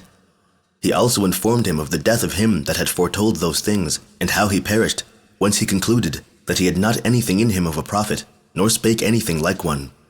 When he had thus spoken, he persuaded the king, and entirely alienated his mind from God, and from doing works that were righteous and holy, and encouraged him to go on in his impious practices, and accordingly he was to that degree injurious to God, and so great a transgressor, that he sought for nothing else every day but how he might be guilty of some new instances of wickedness, and such as should be more detestable than what he had been so insolent as to do before. And so much shall at present suffice to have said concerning Jeroboam. Chapter 10. Concerning Rehoboam, and how God inflicted punishment upon him for his impiety by Shishak, king of Egypt. Now Rehoboam, the son of Solomon, who as we said before was king of the 2 tribes, built strong and large cities, Bethlehem, and Etam, and Tekoa, and Bethzur, and Shoko, and Adullam, and Ipan, and Marisha, and Ziph, and Adoriam, and Lachish, and Azekah, and Zorah, and Aijalon, and Hebron. These he built first of all in the tribe of Judah. He also built other large cities in the tribe of Benjamin, and walled them about, and put garrisons in them all, and captains, and a great deal of corn, and wine, and oil. And he furnished every one of them plentifully with other provisions that were necessary for sustenance. Moreover, he put therein shields and spears for many 10,000 men. The priests also that were in all Israel, and the Levites, and if there were any of the multitude that were good and righteous men, they gathered themselves together to him, having left their own cities, that they might worship God in Jerusalem. For they were not willing to be forced to worship the heifers which Jeroboam had made. And they augmented the kingdom of Rehoboam for 3 years. And after he had married a woman of his own kindred, and had by her 3 children born to him, he married also another of his own kindred, who was a daughter of Absalom by Tamar, whose name was Maacah. And by her he had a son, whom he named Abijah. He had moreover many other children by other wives, but he loved Maacah above them all. Now he had 18 legitimate wives, and 30 concubines, and he had borne to him 28 sons, and 80 daughters. But he appointed Abijah, whom he had by Maacah to be his successor in the kingdom, and entrusted him already with the treasures and the strongest cities. Now I cannot but think that the greatness of a kingdom and its change into prosperity often become the occasion of mischief and of transgression to men. For when Rehoboam saw that his kingdom was so much increased, he went out of the right way unto unrighteous and irreligious practices, and he despised the worship of God, till the people themselves imitated his wicked actions. For so it usually happens that the manners of subjects are corrupted at the same time with those of their governors, which subjects then lay aside their own sober way of living as a reproof of their governors' intemperate courses, and follow their wickedness as if it were virtue. For it is not possible to show that men approve of the actions of their kings unless they do the same actions with them. Agreeable whereto it now happened to the subjects of Rehoboam. For when he was grown impious and a transgressor himself, they endeavored not to offend him by resolving still to be righteous. But God sent Shishak, king of Egypt, to punish them for their unjust behavior towards him, concerning whom Herodotus was mistaken, and applied his actions to Sesostris. For this Shishak, in the 5th year of the reign of Rehoboam, made an expedition into Judea with many 10,000 men, for he had 1,200 chariots in number that followed him, and 70,000 horsemen, and 400,000 footmen. These he brought with him, and they were the greatest part of them Libyans and Ethiopians. Now therefore, when he fell upon the country of the Hebrews, he took the strongest cities of Rehoboam's kingdom without fighting, and when he had put garrisons in them, he came last of all to Jerusalem. Now when Rehoboam and the multitude with him were shut up in Jerusalem by the means of the army of Shishak, and when they besought God to give them victory and deliverance, they could not persuade God to be on their side. But Shemaiah the prophet told them that God threatened to forsake them as they had forsaken his worship. When they heard this, they were immediately in a consternation of mind, and seeing no way of deliverance, they all earnestly set themselves to confess that God might justly overlook them, since they had been guilty of impiety towards him, and had let his laws lie in confusion. So when God saw them in that disposition, and that they acknowledged their sins, he told the prophet that he should not destroy them, but that he would, however, make them servants to the Egyptians, that they may learn whether they will suffer less by serving men or God. So when Shishak had taken the city without fighting, because Rehoboam was afraid, and received him into it, yet did not Shishak stand to the covenants he had made, but he spoiled the temple, and emptied the treasures of God and those of the king, and carried off innumerable 10,000s of gold and silver, and left nothing at all behind him. He also took away the bucklers of gold, and the shields which Solomon the king had made. Nay, he did not leave the golden quivers which David had taken from the king of Zobah, and had dedicated to God. And when he had thus done, he returned to his own kingdom. Now Herodotus of Halicarnassus mentions this expedition having only mistaken the king's name, and in saying that, he made war upon many other nations also, and brought Syria of Palestine into subjection, and took the men that were therein prisoners without fighting. Now it is manifest that he intended to declare that our nation was subdued by him, for he saith that he left behind him pillars in the land of those that delivered themselves up to him without fighting, and engraved upon them the secret parts of women. Now our king, Rehoboam, delivered up our city without fighting. He says withal that the Ethiopians learned to circumcise their privy parts from the Egyptians, with this addition, that the Phoenicians and Syrians that live in Palestine confess that they learned it of the Egyptians. Yet it is evident that no other of the Syrians that live in Palestine besides us alone are circumcised. But as to such matters, let everyone speak what is agreeable to his own opinion. When Shishak was gone away, King Rehoboam made bucklers and shields of brass instead of those of gold, and delivered the same number of them to the keepers of the king's palace.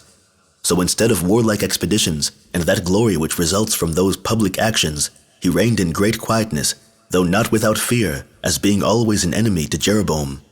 And he died when he had lived 57 years, and reigned 17.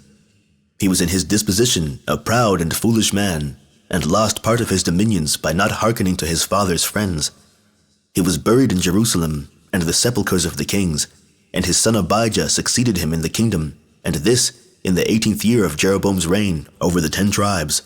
And this was the conclusion of these affairs. It must be now our business to relate the affairs of Jeroboam, and how he ended his life, for he ceased not, nor rested to be injurious to God, but every day raised up altars upon high mountains, and went on making priests out of the multitude. Chapter 11.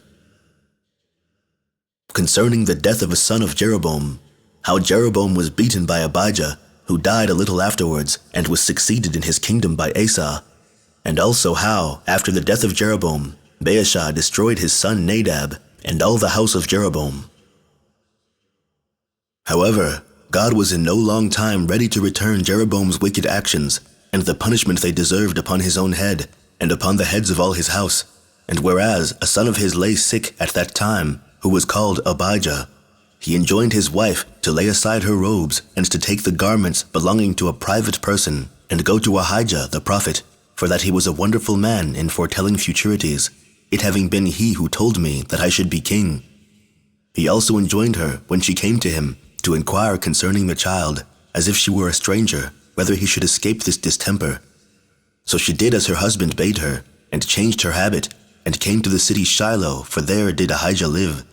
And as she was going into his house, his eyes being then dim with age, God appeared to him, and informed him of two things, that the wife of Jeroboam was come to him, and what answer he should make to her inquiry.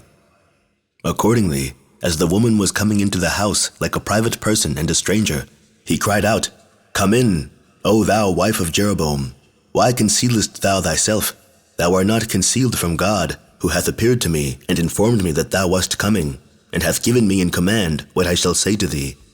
So he said that she should go away to her husband, and speak to him thus, "Since I made thee a great man when thou wast little, or rather wast nothing, and rent the kingdom from the house of David, and gave it to thee, and thou hast been unmindful of these benefits, hast left off my worship, hast made thee molten gods, and honored them, I will in like manner cast thee down again, and destroy all thy house, and make them food for the dogs and the fowls. For a certain king is rising up, by appointment, over all this people, who shall leave none of the family of Jeroboam remaining. The multitude also shall themselves partake of the same punishment, and shall be cast out of this good land, and shall be scattered into the places beyond Euphrates, because they have followed the wicked practices of their king, and have worshipped the gods that he made, and forsaken my sacrifices.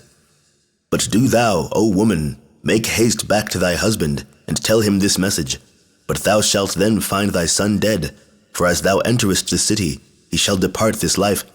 Yet shall he be buried with the lamentation of all the multitude, and honored with a general mourning, for he is the only person of goodness of Jeroboam's family."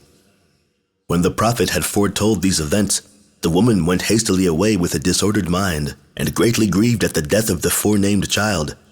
So she was in lamentation as she went along the road, and mourned for the death of her son that was just at hand. She was indeed in a miserable condition, at the unavoidable misery of his death, and went apace, but in circumstances very unfortunate, because of her son. For the greater haste she made, she would the sooner see her son dead. Yet was she forced to make such haste on account of her husband. Accordingly, when she was come back, she found that the child had given up the ghost, as the prophet had said, and she related all the circumstances to the king. Yet did not Jeroboam lay any of these things to heart, but he brought together a very numerous army, and made a warlike expedition against Abijah, the son of Rehoboam, who had succeeded his father in the kingdom of the 2 tribes, for he despised him because of his age. But when he heard of the expedition of Jeroboam, he was not affrighted at it, but proved of a courageous temper of mind, superior both to his youth and to the hopes of his enemy. So he chose him an army out of the 2 tribes, and met Jeroboam at a place called Mount Zemaraim, and pitched his camp near the other, and prepared everything necessary for the fight. His army consisted of 400,000, but the army of Jeroboam was double to it. Now as the armies stood in array, ready for action and dangers, and were just going to fight, Abijah stood upon an elevated place, and beckoning with his hand, he desired the multitude and Jeroboam himself to hear first with silence what he had to say. And when silence was made, he began to speak and told them,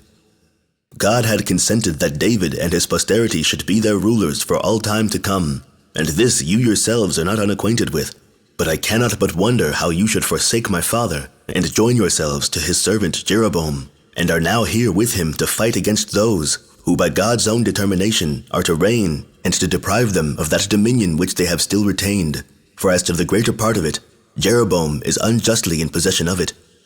However, I do not suppose he will enjoy it any longer, but when he hath suffered that punishment which God thinks due to him for what is past, he will leave off the transgressions he hath been guilty of, and the injuries he hath offered to him,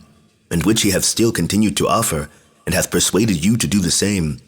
Yet when you were not any farther unjustly treated by my father, than that he did not speak to you, so as to please you, and this only in compliance with the advice of wicked men, you in anger forsook him, as you pretended, but in reality you withdrew yourselves from God, and from his laws, although it had been right for you to have forgiven a man that was young in age, and not used to govern people, not only some disagreeable words, but if his youth and his unskillfulness in affairs had led him into some unfortunate actions, and that for the sake of his father Solomon, and the benefits he received from him. For men ought to excuse the sins of posterity on account of the benefactions of parents. But you considered nothing of all this then, neither do you consider it now, but come with so great an army against us. And what is it you depend upon for victory? Is it upon these golden heifers, and the altars that you have on high places, which are demonstrations of your impiety, and not of religious worship? Or is it the exceeding multitude of your army which gives you such good hopes?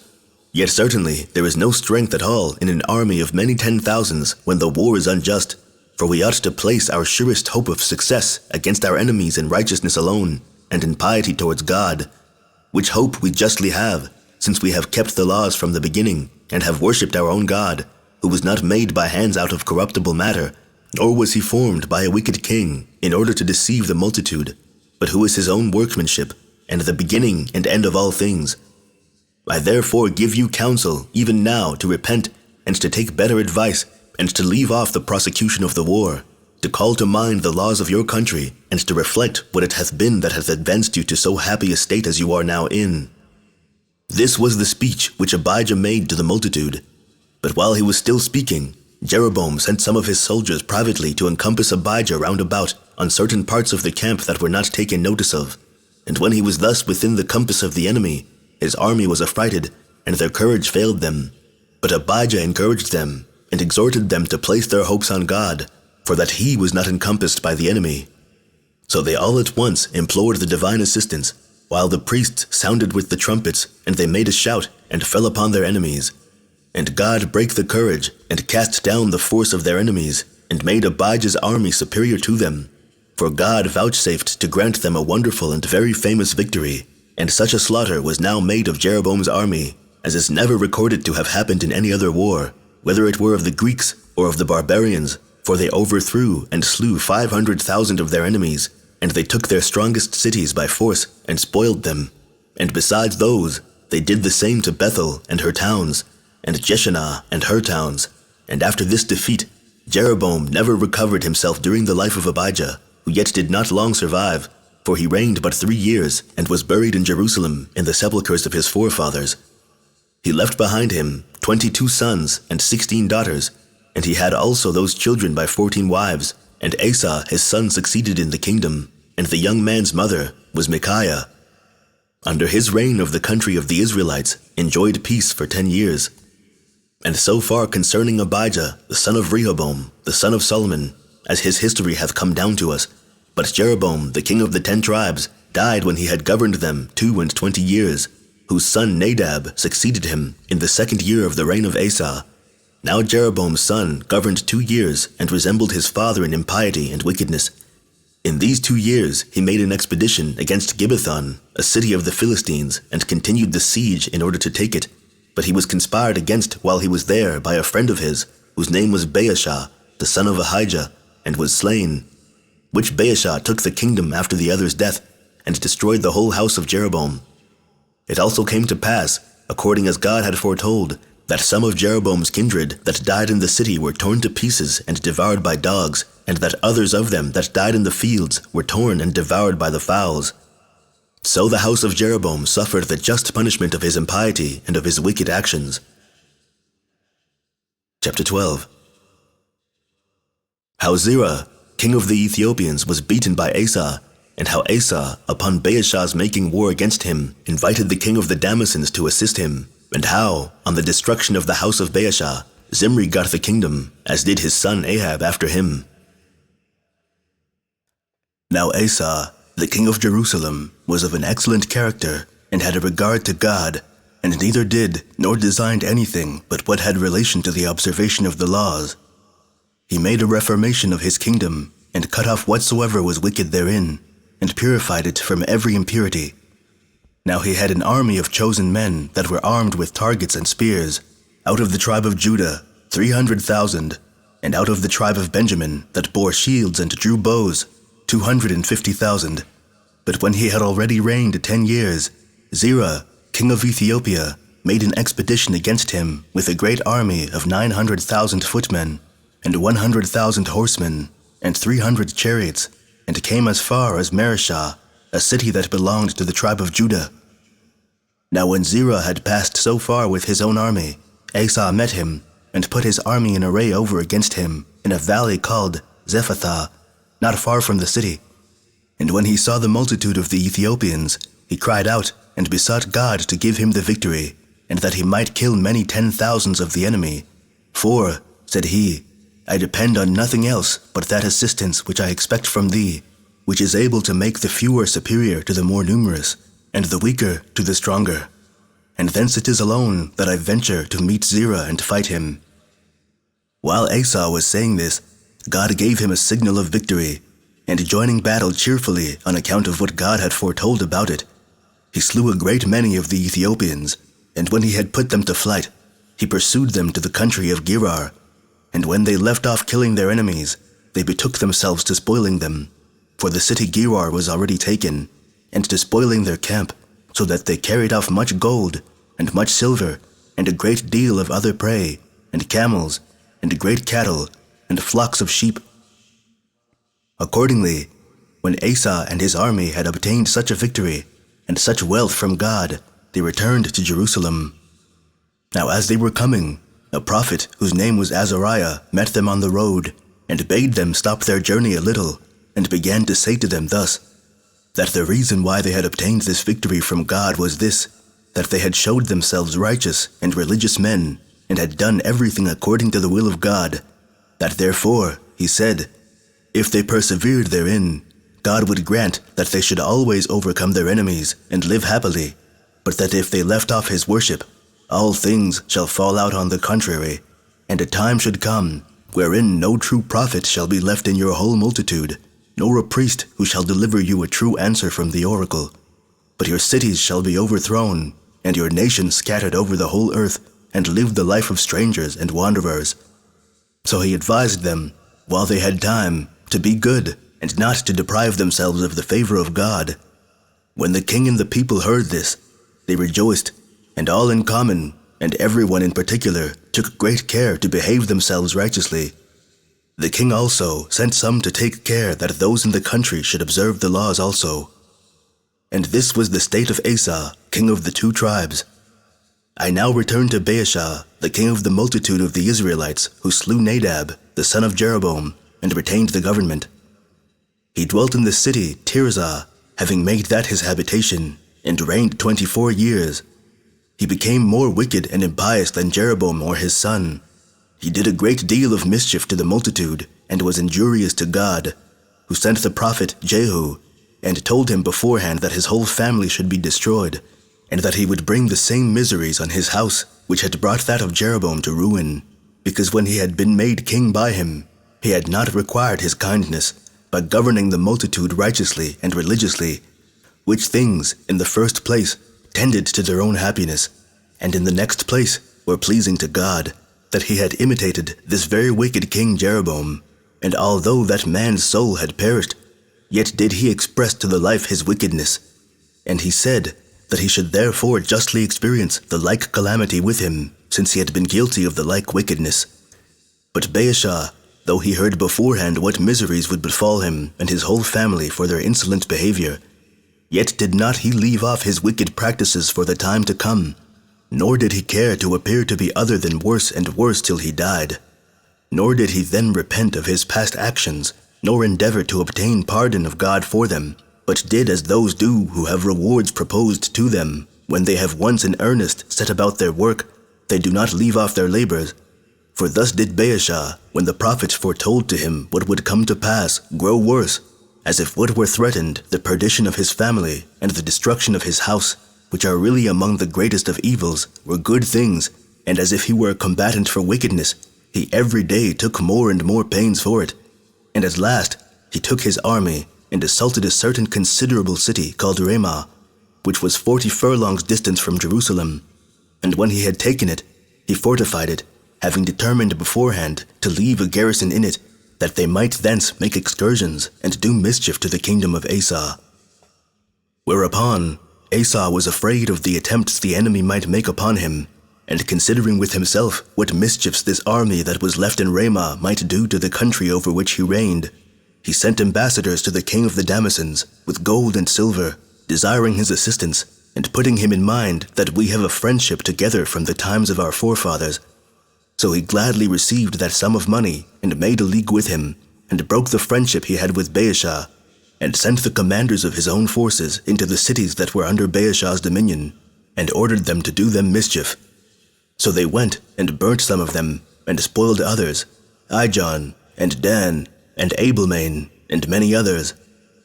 Now when the king of Israel heard this, he left off building and fortifying Ramah, and returned presently to assist his own people under the distresses that they were in.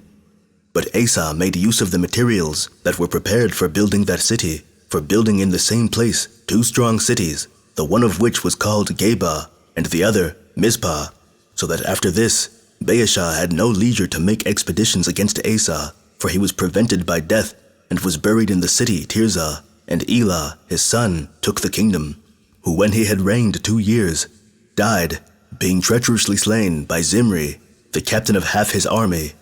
For when he was at Arza, his steward's house, he persuaded some of the horsemen that were under him to assault Elah, and by that means he slew him when he was without his armed men, and his captains, for they were all busied in the siege of Gibbethon, a city of the Philistines. When Zimri, the captain of the army, had killed Elah, he took the kingdom himself, and according to Jehu's prophecy, slew all the house of Baasha, for it came to pass that Baasha's house utterly perished on account of his impiety, in the same manner as we have already described the destruction of the house of Jeroboam. But the army that was besieging Gibbethon, when they heard what had befallen the king, and that when Zimri had killed him, he had gained the kingdom, they made Omri their general king, who drew off his army from Gibbethon and came to Tirzah, where the royal palace was, and assaulted the city and took it by force. But when Zimri saw that the city had none to defend it, he fled into the innermost part of the palace, and set it on fire, and burned himself with it, when he had reigned only 7 days, upon which the people of Israel were presently divided, and part of them would have Tibni to be king, and part Omri. But when those that were for Omri's ruling had beaten Tibni, Omri reigned over all the multitude. Now it was in the 30th year of the reign of Asa that Omri reigned for 12 years. 6 of these years he reigned in the city of Tirzah, and the rest in the city called Samarion, but named by the Greeks Samaria. But he himself called it Samarion from Semer, who sold him the mountain whereon he built it. Now Omri was no way different from those kings that reigned before him, but that he grew worse than they, for they all sought how they might turn the people away from God by their daily wicked practices, and on that account it was that God made one of them to be slain by another, and that no one person of their families should remain.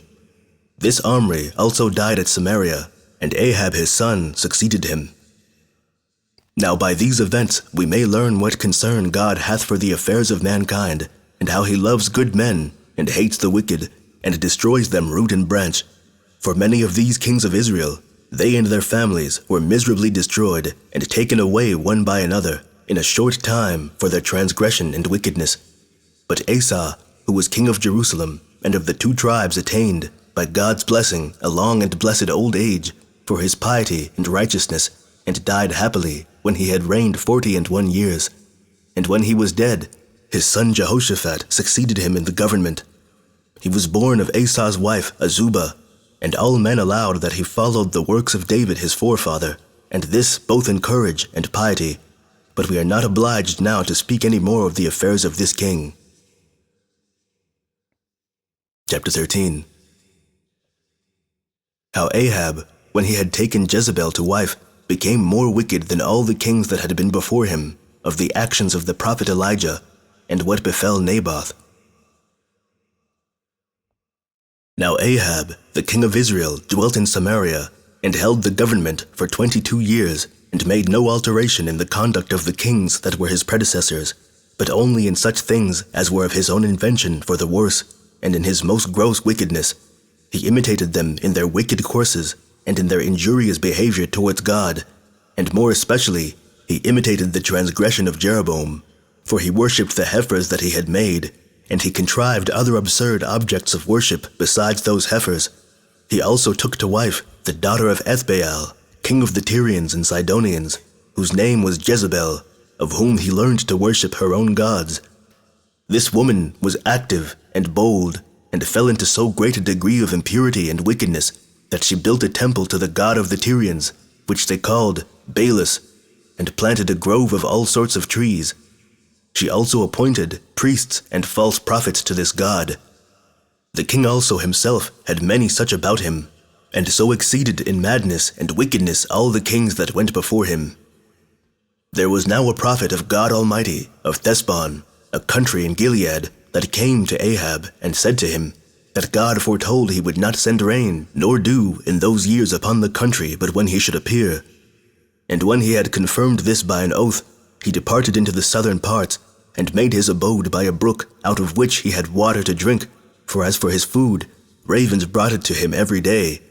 But when that river was dried up for want of rain, he came to Zarephath, a city not far from Sidon and Tyre, for it lay between them, and this at the command of God, for God told him that he should there find a woman who was a widow that should give him sustenance. So when he was not far off the city, he saw a woman that labored with her own hands, gathering of sticks. So God informed him that this was the woman who was to give him sustenance. So he came and saluted her, and desired her to bring him some water to drink.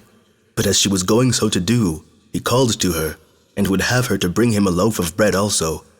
Whereupon she affirmed upon oath that she had at home nothing more than one handful of meal and a little oil, and that she was going to gather some sticks, that she might knead it, and make bread for herself and her son. After which she said, they must perish and be consumed by the famine, for they had nothing for themselves any longer. Hereupon he said, go on with good courage, and hope for better things. And first of all, make me a little cake, and bring it to me, and I foretell to thee that this vessel of meal and this cruse of oil shall not fail until God send rain. When the prophet had said this, she came to him and made him the before-named cake, of which she had part for herself, and gave the rest to her son, and to the prophet also, nor did anything of this fail until the drought ceased. Now Menander mentions this drought in his account of the acts of Ethbaal, king of the Tyrians, where he says thus, under him there was a want of rain from the month Hyperbareteus till the month Hyperbareteus of the year following. But when he made supplications, there came great thunders. This Ethbaal built the city Botris in Phoenicia, and the city Auza in Libya. By these words he designed the want of rain that was in the days of Ahab, for at that time it was that Ethbaal also reigned over the Tyrians, as Menander informs us. Now this woman, of whom we spake before, that sustained the prophet, when her son was fallen into a distemper till he gave up the ghost and appeared to be dead, came to the prophet weeping and beating her breasts with her hands, and sending out such expressions as her passions dictated to her, and complained to him that he had come to her to reproach her for her sins, and that on this account it was that her son was dead. But he bid her be of good cheer, and deliver her son to him, for that he would deliver him again to her alive. So when she had delivered her son up to him, he carried him into an upper room, where he himself lodged, and laid him down upon the bed, and cried unto God, and said, that God had not done well in rewarding the woman who had entertained him and sustained him by taking away her son. And he prayed that he would send again the soul of the child into him, and bring him to life again. Accordingly, God took pity on the mother, and was willing to gratify the prophet, that he might not seem to have come to do her a mischief, and the child, beyond all expectation, came to life again. So the mother returned the prophet thanks, and said she was then clearly satisfied that God did converse with him. After a little while Elijah came to King Ahab, according to God's will, to inform him that rain was coming. Now the famine had seized upon the whole country, and there was a great want of what was necessary for sustenance, insomuch that it was not only men that wanted it, but the earth itself also,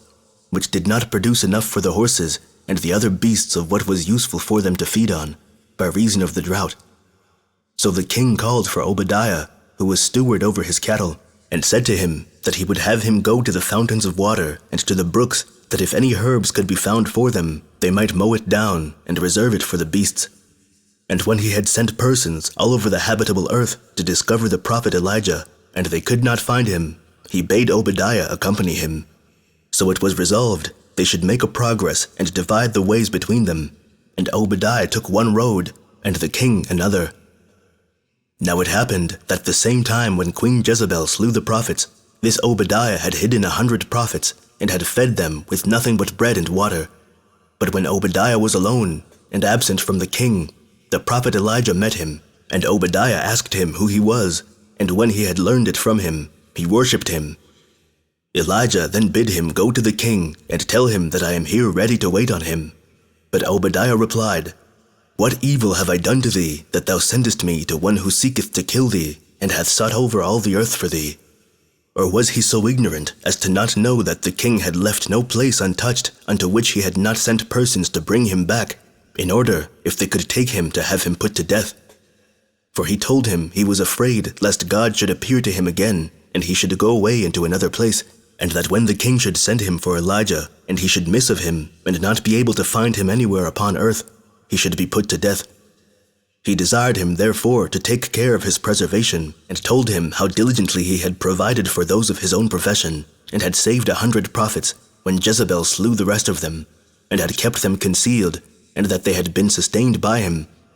But Elijah bade him fear nothing, but go to the king, and he assured him upon oath that he would certainly show himself to Ahab that very day. So when Obadiah had informed the king that Elijah was there, Ahab met him, and asked him in anger if he were the man that afflicted the people of the Hebrews, and was the occasion of the drought they lay under. But Elijah, without any flattery, said that he himself was the man, he and his house, which brought such afflictions upon them, and that by introducing strange gods into their country, and worshipping them, and by leaving their own, who was the only true God, and having no manner of regard to him, however, he bade him go his way, and gather together all the people to him to Mount Carmel, with his own prophets, and those of his wife, telling him how many there were of them, as also the prophets of the groves, about 400 in number. And as all the men whom Ahab sent for ran away to the forenamed mountain, the prophet Elijah stood in the midst of them, and said, How long will you live thus in uncertainty of mind and opinion? He also exhorted them that in case they esteemed their own country God to be the true and only God, they would follow him and his commandments, but in case they esteemed him to be nothing, but had an opinion of the strange gods, and that they ought to worship them, his counsel was that they should follow them. And when the multitude made no answer to what he said, Elijah desired that for a trial of the power of the strange gods and of their own God, he who was his only prophet, while they had 400, might take a heifer and kill it as a sacrifice, and lay it upon pieces of wood, and not kindle any fire, and that they should do the same things, and call upon their own gods to set the wood on fire, for if that were done, they would thence learn the nature of the true God. This proposal pleased the people. So Elijah bade the prophets to choose out a heifer first, and kill it, and to call on their gods. But when there appeared no effect of the prayer or invocation of the prophets upon their sacrifice, Elijah derided them, for they might either be on a journey or asleep. And when these prophets had done so from morning till noon, and cut themselves with swords and lances, according to the customs of their country, and he was about to offer his sacrifice, he bid the prophets go away, and bade the people come near and observe what he did, lest he should privately hide fire among the pieces of wood. So, upon the approach of the multitude, he took 12 stones, one for each tribe of the people of the Hebrews, and built an altar with them, and dug a very deep trench. And when he had laid the pieces of wood upon the altar, and upon them had laid the pieces of the sacrifices, he ordered them to fill 4 barrels with the water of the fountain, and to pour it upon the altar, till it ran over it, and till the trench was filled with the water poured into it. When he had done this, he began to pray to God, and to invocate him to make manifest his power to a people that had already been in an error a long time. Upon which words a fire came on a sudden from heaven in the sight of the multitude, and fell upon the altar, and consumed the sacrifice till the very water was set on fire, and the place was become dry.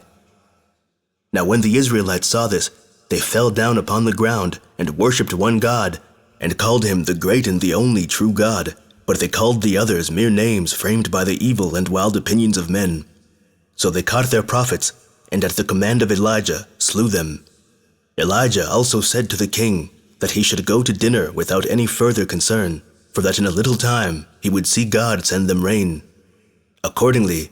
Ahab went his way, but Elijah went up to the highest top of Mount Carmel, and sat down upon the ground, and leaned his head upon his knees, and bade his servant go up to a certain elevated place, and look towards the sea, and when he should see a cloud rising anywhere, he should give him notice of it, for till that time the air had been clear. When the servant had gone up, and said many times that he saw nothing, at the 7th time of his going up, he said that he saw a small black thing in the sky, not larger than a man's foot. When Elijah heard that, he sent to Ahab, and desired him to go away to the city before the rain came down. So he came to the city Jezreel, and in a little time the air was all obscured, and covered with clouds, and a vehement storm of wind came upon the earth, and with it a great deal of rain, and the prophet was under a divine fury, and ran along with the king's chariot unto Jezreel, a city of Issachar.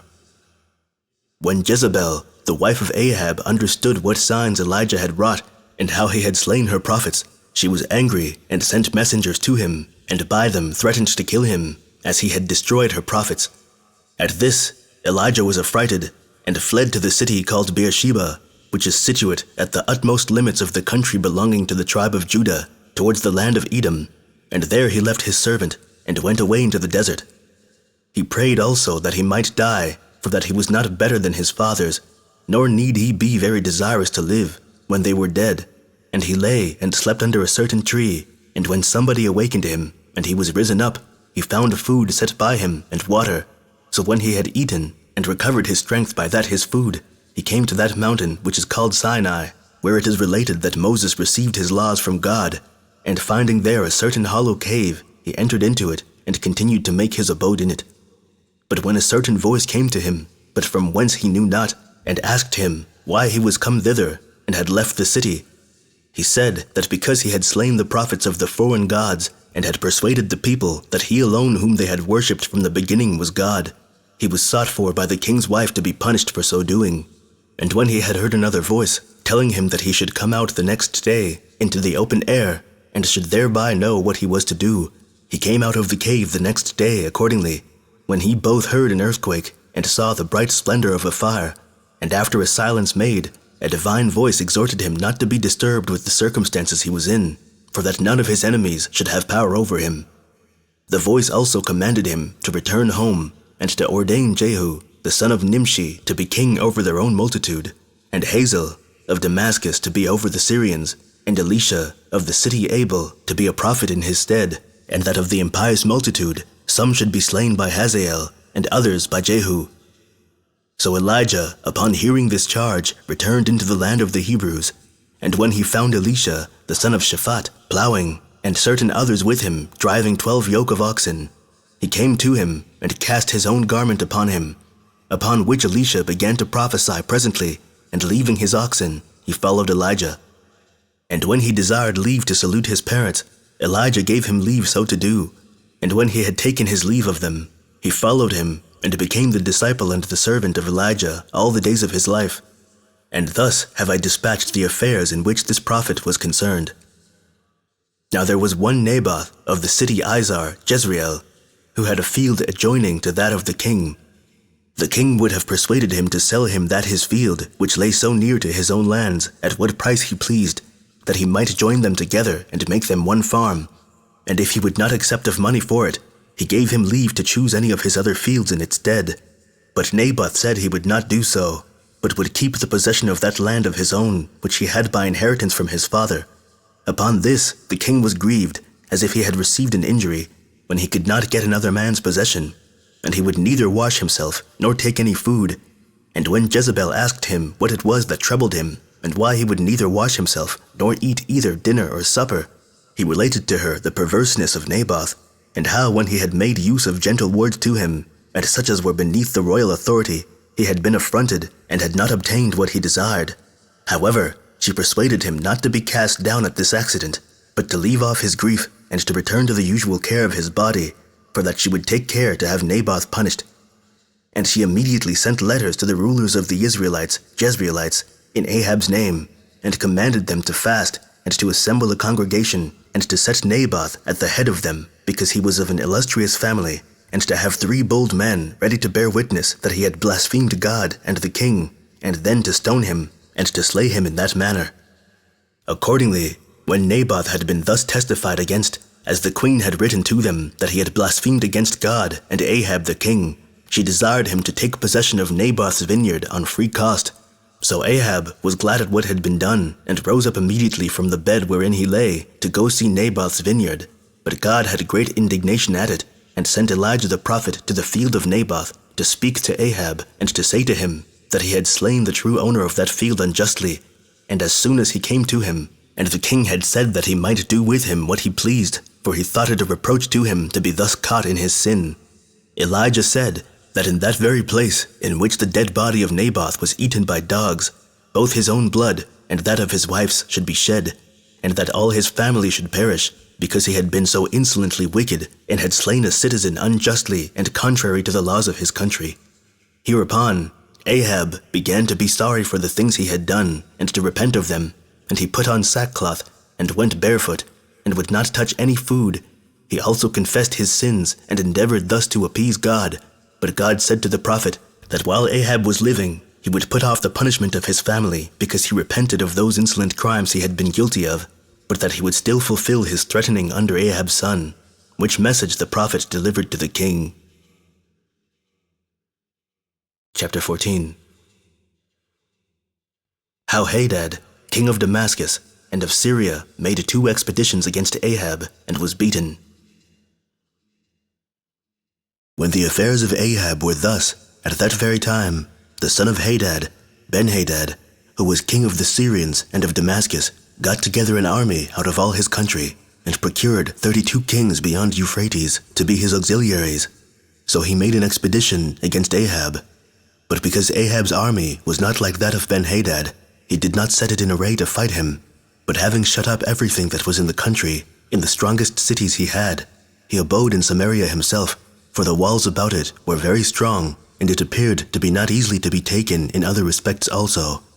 So the king of Syria took his army with him, and came to Samaria, and placed his army round about the city, and besieged it.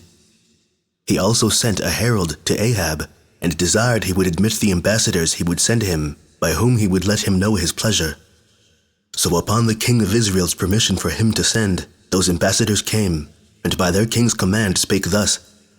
that Ahab's riches, and his children, and his wives were Ben-Hadad's, and if he would make an agreement, and give him leave to take as much of what he had as he pleased, he would withdraw his army, and leave off the siege. Upon this, Ahab bade the ambassadors to go back, and tell their king that both he himself, and all that he hath, were his possessions. And when these ambassadors had told this to Ben-Hadad, he sent to him again, and desired, since he confessed that all he had was his, that he would admit those servants of his, which he should send the next day. And he commanded him to deliver those whom he should send, whatsoever upon their searching his palace, and the houses of his friends and kindred, they should find to be excellent in its kind. But that which did not please them, they should leave to him.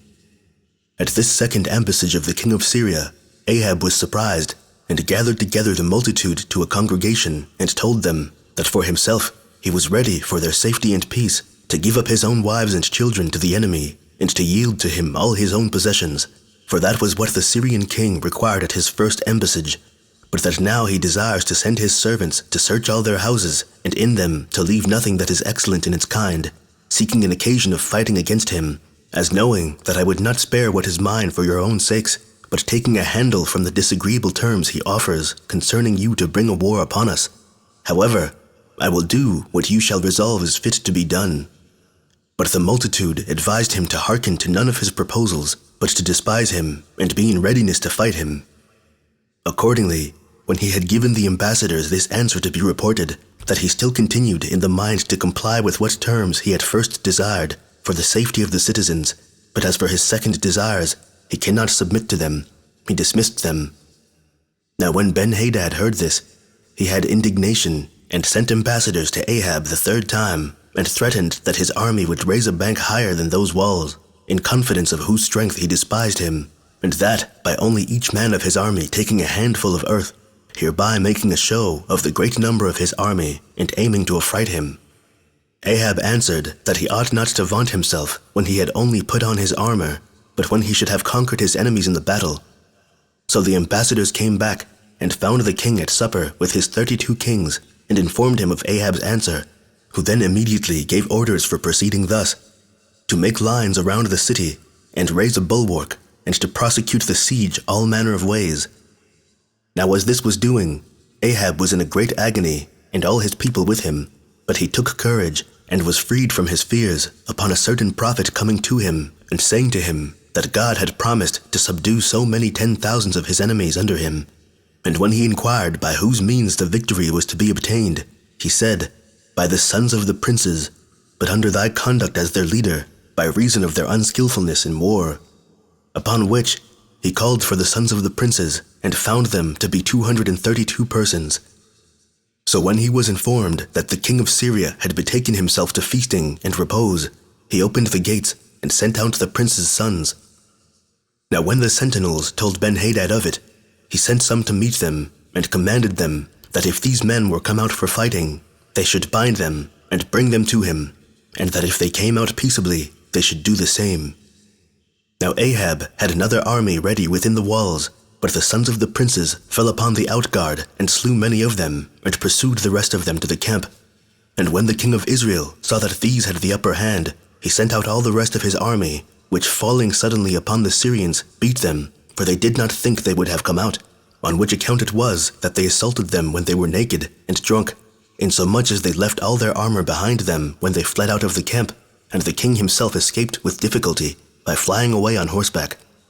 But Ahab went a great way in pursuit of the Syrians, and when he had spoiled their camp, which contained a great deal of wealth, and moreover a large quantity of gold and silver, he took Ben-Hadad's chariots and horses, and returned to the city. But as the prophet told him, he ought to have his army ready, because the Syrian king would make another expedition against him the next year. Ahab was busy in making provision for it accordingly. Now Ben-Hadad, when he had saved himself, and as much of his army as he could, out of the battle, he consulted with his friends how he should make another expedition against the Israelites. Now those friends advised him not to fight with them on the hills, because their God was potent in such places, and thence it had come to pass that they had very lately been beaten. But they said that if they joined battle with them in the plain, they should beat them. They also gave him this further advice, to send home those kings whom he had brought as his auxiliaries, but to retain their army, and to set captains over it instead of the kings, and to raise an army out of their country, and let them be in the place of the former who perished in the battle, together with horses and chariots. So he judged their counsel to be good, and acted according to it in the management of the army. At the beginning of the spring, Ben-Hadad took his army with him, and led it against the Hebrews. And when he was come to a certain city which was called Aphek, he pitched his camp in the great plain. Ahab also went to meet him with his army, and pitched his camp over against him, although his army was a very small one, if it were compared with the enemy's. But the prophet came again to him, and told him that God would give him the victory, that he might demonstrate his own power to be not only on the mountains, but on the plains also, which it seems was contrary to the opinion of the Syrians. So they lay quiet in their camp 7 days, but on the last of those days, when the enemies came out of their camp, and put themselves in array in order to fight, Ahab also brought out his own army, and when the battle was joined, and they fought valiantly, he put the enemy to flight, and pursued them, and pressed upon them, and slew them. Nay, they were destroyed by their own chariots, and by one another, nor could they any more than a few of them escape to their own city Aphek, who were also killed by the walls falling upon them, being in number 27,000. Now there were slain in this battle 100,000 more, but Ben-Hadad, the king of the Syrians, fled away with certain others of his most faithful servants, and hid himself in a cellar underground. And when these told him that the kings of Israel were humane and merciful men, and that they might make use of the usual manner of supplication, and obtain deliverance from Ahab, in case he would give them leave to go to him, he gave them leave accordingly. So they came to Ahab, clothed in sackcloth, with ropes about their heads, for this was the ancient manner of supplication among the Syrians, and said that Ben-Hadad desired he would save him, and that he would ever be a servant to him for that favor. Ahab replied he was glad that he was alive and not hurt in the battle, and he further promised him the same honor and kindness that a man would show to his brother. So they received assurances upon oath from him that when he came to him he should receive no harm from him, and then went and brought him out of the cellar wherein he was hid, and brought him to Ahab as he sat in his chariot. So Ben-Hadad worshipped him, and Ahab gave him his hand, and made him come up to him into his chariot, and kissed him, and bid him be of good cheer, and not to expect that any mischief should be done to him. So Ben-Hadad returned him thanks, and professed that he would remember his kindness to him all the days of his life, and promised he would restore those cities of the Israelites which the former kings had taken from them, and grant that he should have leave to come to Damascus as his forefathers had to come to Samaria. So they confirmed their covenant by oaths, and Ahab made him many presents, and sent him back to his own kingdom. And this was the conclusion of the war that Ben-Hadad made against Ahab and the Israelites. But a certain prophet, whose name was Micaiah, came to one of the Israelites, and bade him smite him on the head, for by so doing he would please God. But when he would not do so, he foretold to him that since he disobeyed the commands of God, he should meet with a lion and be destroyed by him. When this sad accident had befallen the man, the prophet came again to another, and gave him the same injunction. So he smote him, and wounded his skull, upon which he bound up his head, and came to the king, and told him that he had been a soldier of his, and had the custody of one of the prisoners committed to him by an officer, and that the prisoner being run away, he was in danger of losing his own life by the means of that officer, who had threatened him that if the prisoner escaped, he would kill him.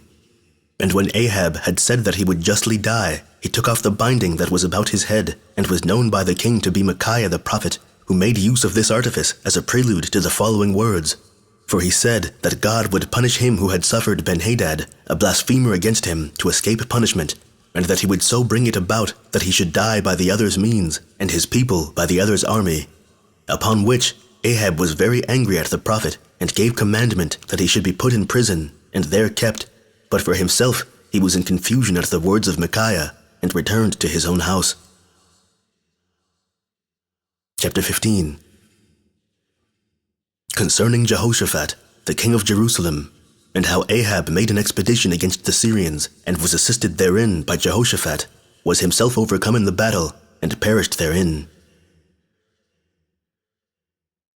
And these were the circumstances in which Ahab was. But I now return to Jehoshaphat, the king of Jerusalem, who, when he had augmented his kingdom, and had set garrisons in the cities of the countries belonging to his subjects, and had put such garrisons no less into those cities which were taken out of the tribe of Ephraim by his grandfather Abijah, when Jeroboam reigned over the 10 tribes, than he did into the other.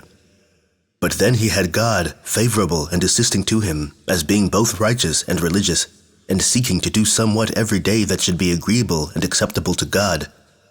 The kings also that were round about him honored him with the presents they made him, till the riches that he had acquired were immensely great, and the glory he had gained was of a most exalted nature. Now in the 3rd year of his reign, he called together the rulers of the country and the priests, and commanded them to go round the land, and to teach all the people that were under him, city by city, the laws of Moses, and to keep them, and to be diligent in the worship of God. With this, the whole multitude was so pleased that they were not so eagerly set upon or affected with anything so much as the observation of the laws. The neighboring nations also continued to love Jehoshaphat, and to be at peace with him. The Philistines paid their appointed tribute, and the Arabians supplied him every year with 360 lambs, and as many kids of the goats. He also fortified the great cities, which were many in number, and of great consequence.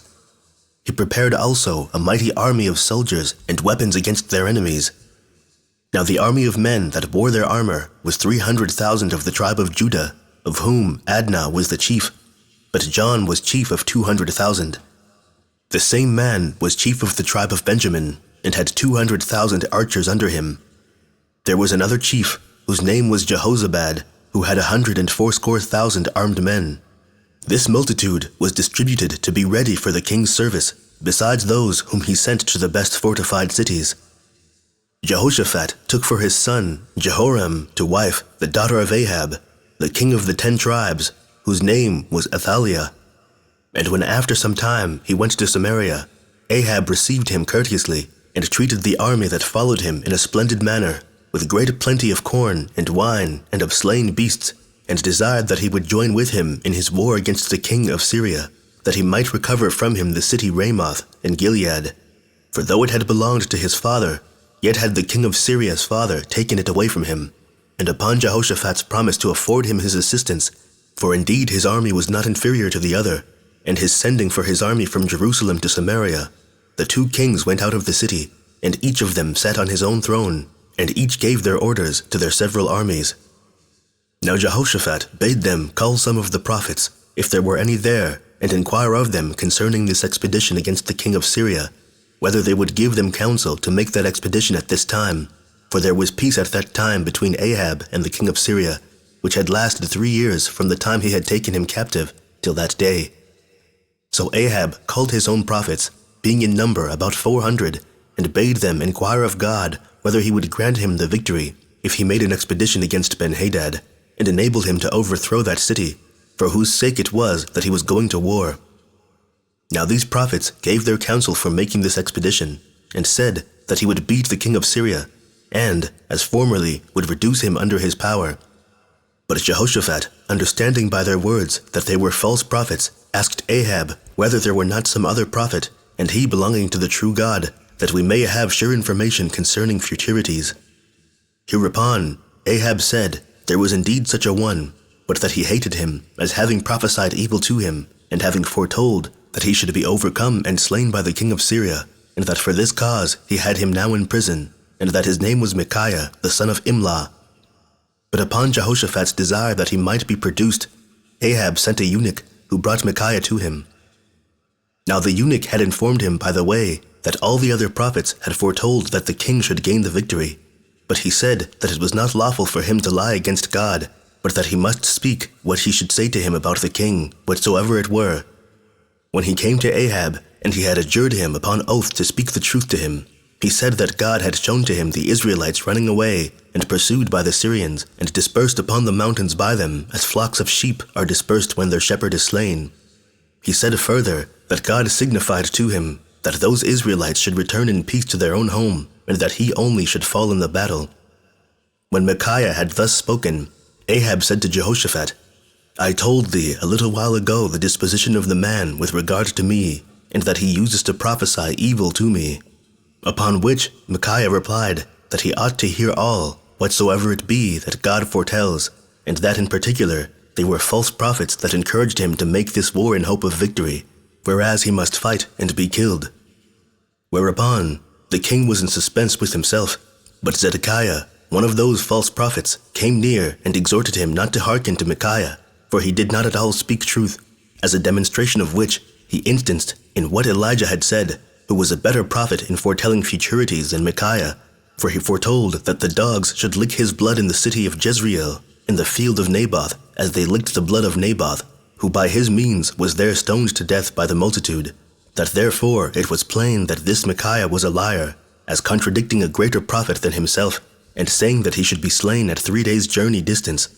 And said he, You shall soon know whether he be a true prophet, and hath the power of the divine spirit, for I will smite him, and let him then hurt my hand, as Jadon caused the hand of Jeroboam the king to wither when he would have caught him. For I suppose thou hast certainly heard of that accident. So when upon his smiting Micaiah no harm happened to him, Ahab took courage, and readily led his army against the king of Syria, for, as I suppose, fate was too hard for him, and made him believe that the false prophets spake truer than the true one, that it might take an occasion of bringing him to his end. However, Zedekiah made horns of iron, and said to Ahab that God made those horns signals, that by them he should overthrow all Syria. But Micaiah replied that Zedekiah in a few days should go from one secret chamber to another to hide himself, that he might escape the punishment of his lying. Then did the king give orders that they should take Micaiah away, and guard him to Amon the governor of the city, and to give him nothing but bread and water. Then did Ahab and Jehoshaphat the king of Jerusalem take their forces, and marched to Ramoth, a city of Gilead. And when the king of Syria heard of this expedition, he brought out his army to oppose them, and pitched his camp not far from Ramoth. Now Ahab and Jehoshaphat had agreed that Ahab should lay aside his royal robes, but that the king of Jerusalem should put on his, Ahab's, proper habit, and stand before the army in order to disprove by this artifice what Micaiah had foretold. But Ahab's fate found him out without his robes, for Ben-Hadad the king of Assyria had charged his army by means of their commanders to kill nobody else but the king of Israel. So when the Assyrians, upon their joining battle with the Israelites, saw Jehoshaphat stand before the army and conjectured that he was Ahab, they fell violently upon him and encompassed him around, but when they were near, they knew that it was not he. They all returned back, and while the fight lasted from the morning till late in the evening, and the Syrians were conquerors, they killed nobody as their king had commanded them. And when they sought to kill Ahab alone, but could not find him, there was a young nobleman belonging to King Ben-Hadad, whose name was Naaman. He drew his bow against the enemy, and wounded the king through his breastplate in his lungs. Upon this, Ahab resolved not to make his mischance known to his army, lest they should run away. But he bid the driver of his chariot to turn it back and carry him out of the battle, because he was sorely and mortally wounded. However, he sat in his chariot and endured the pain till sunset, and then he fainted away and died. And now the Syrian army, upon the coming on of the night, retired to their camp, and when the herald belonging to the camp gave notice that Ahab was dead, they returned home, and they took the dead body of Ahab to Samaria, and buried it there. But when they had washed his chariot in the fountain of Jezreel, which was bloody with the dead body of the king, they acknowledged that the prophecy of Elijah was true. For the dogs licked his blood, and the harlots continued afterwards to wash themselves in that fountain. But still he died at Ramoth, as Micaiah had foretold.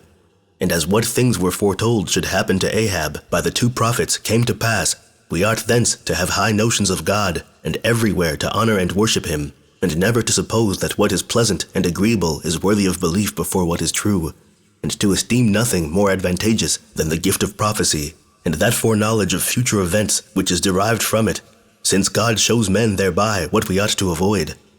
We may also guess from what happened to this king, and have reason to consider the power of fate, that there is no way of avoiding it, even when we know it. It creeps upon human souls, and flutters them with pleasing hopes, till it leads them about to the place where it will be too hard for them. Accordingly, Ahab appears to have been deceived thereby, till he disbelieved those that foretold his defeat, but by giving credit to such as foretold what was grateful to him, was slain, and his son Ahaziah succeeded him. End of Book 8.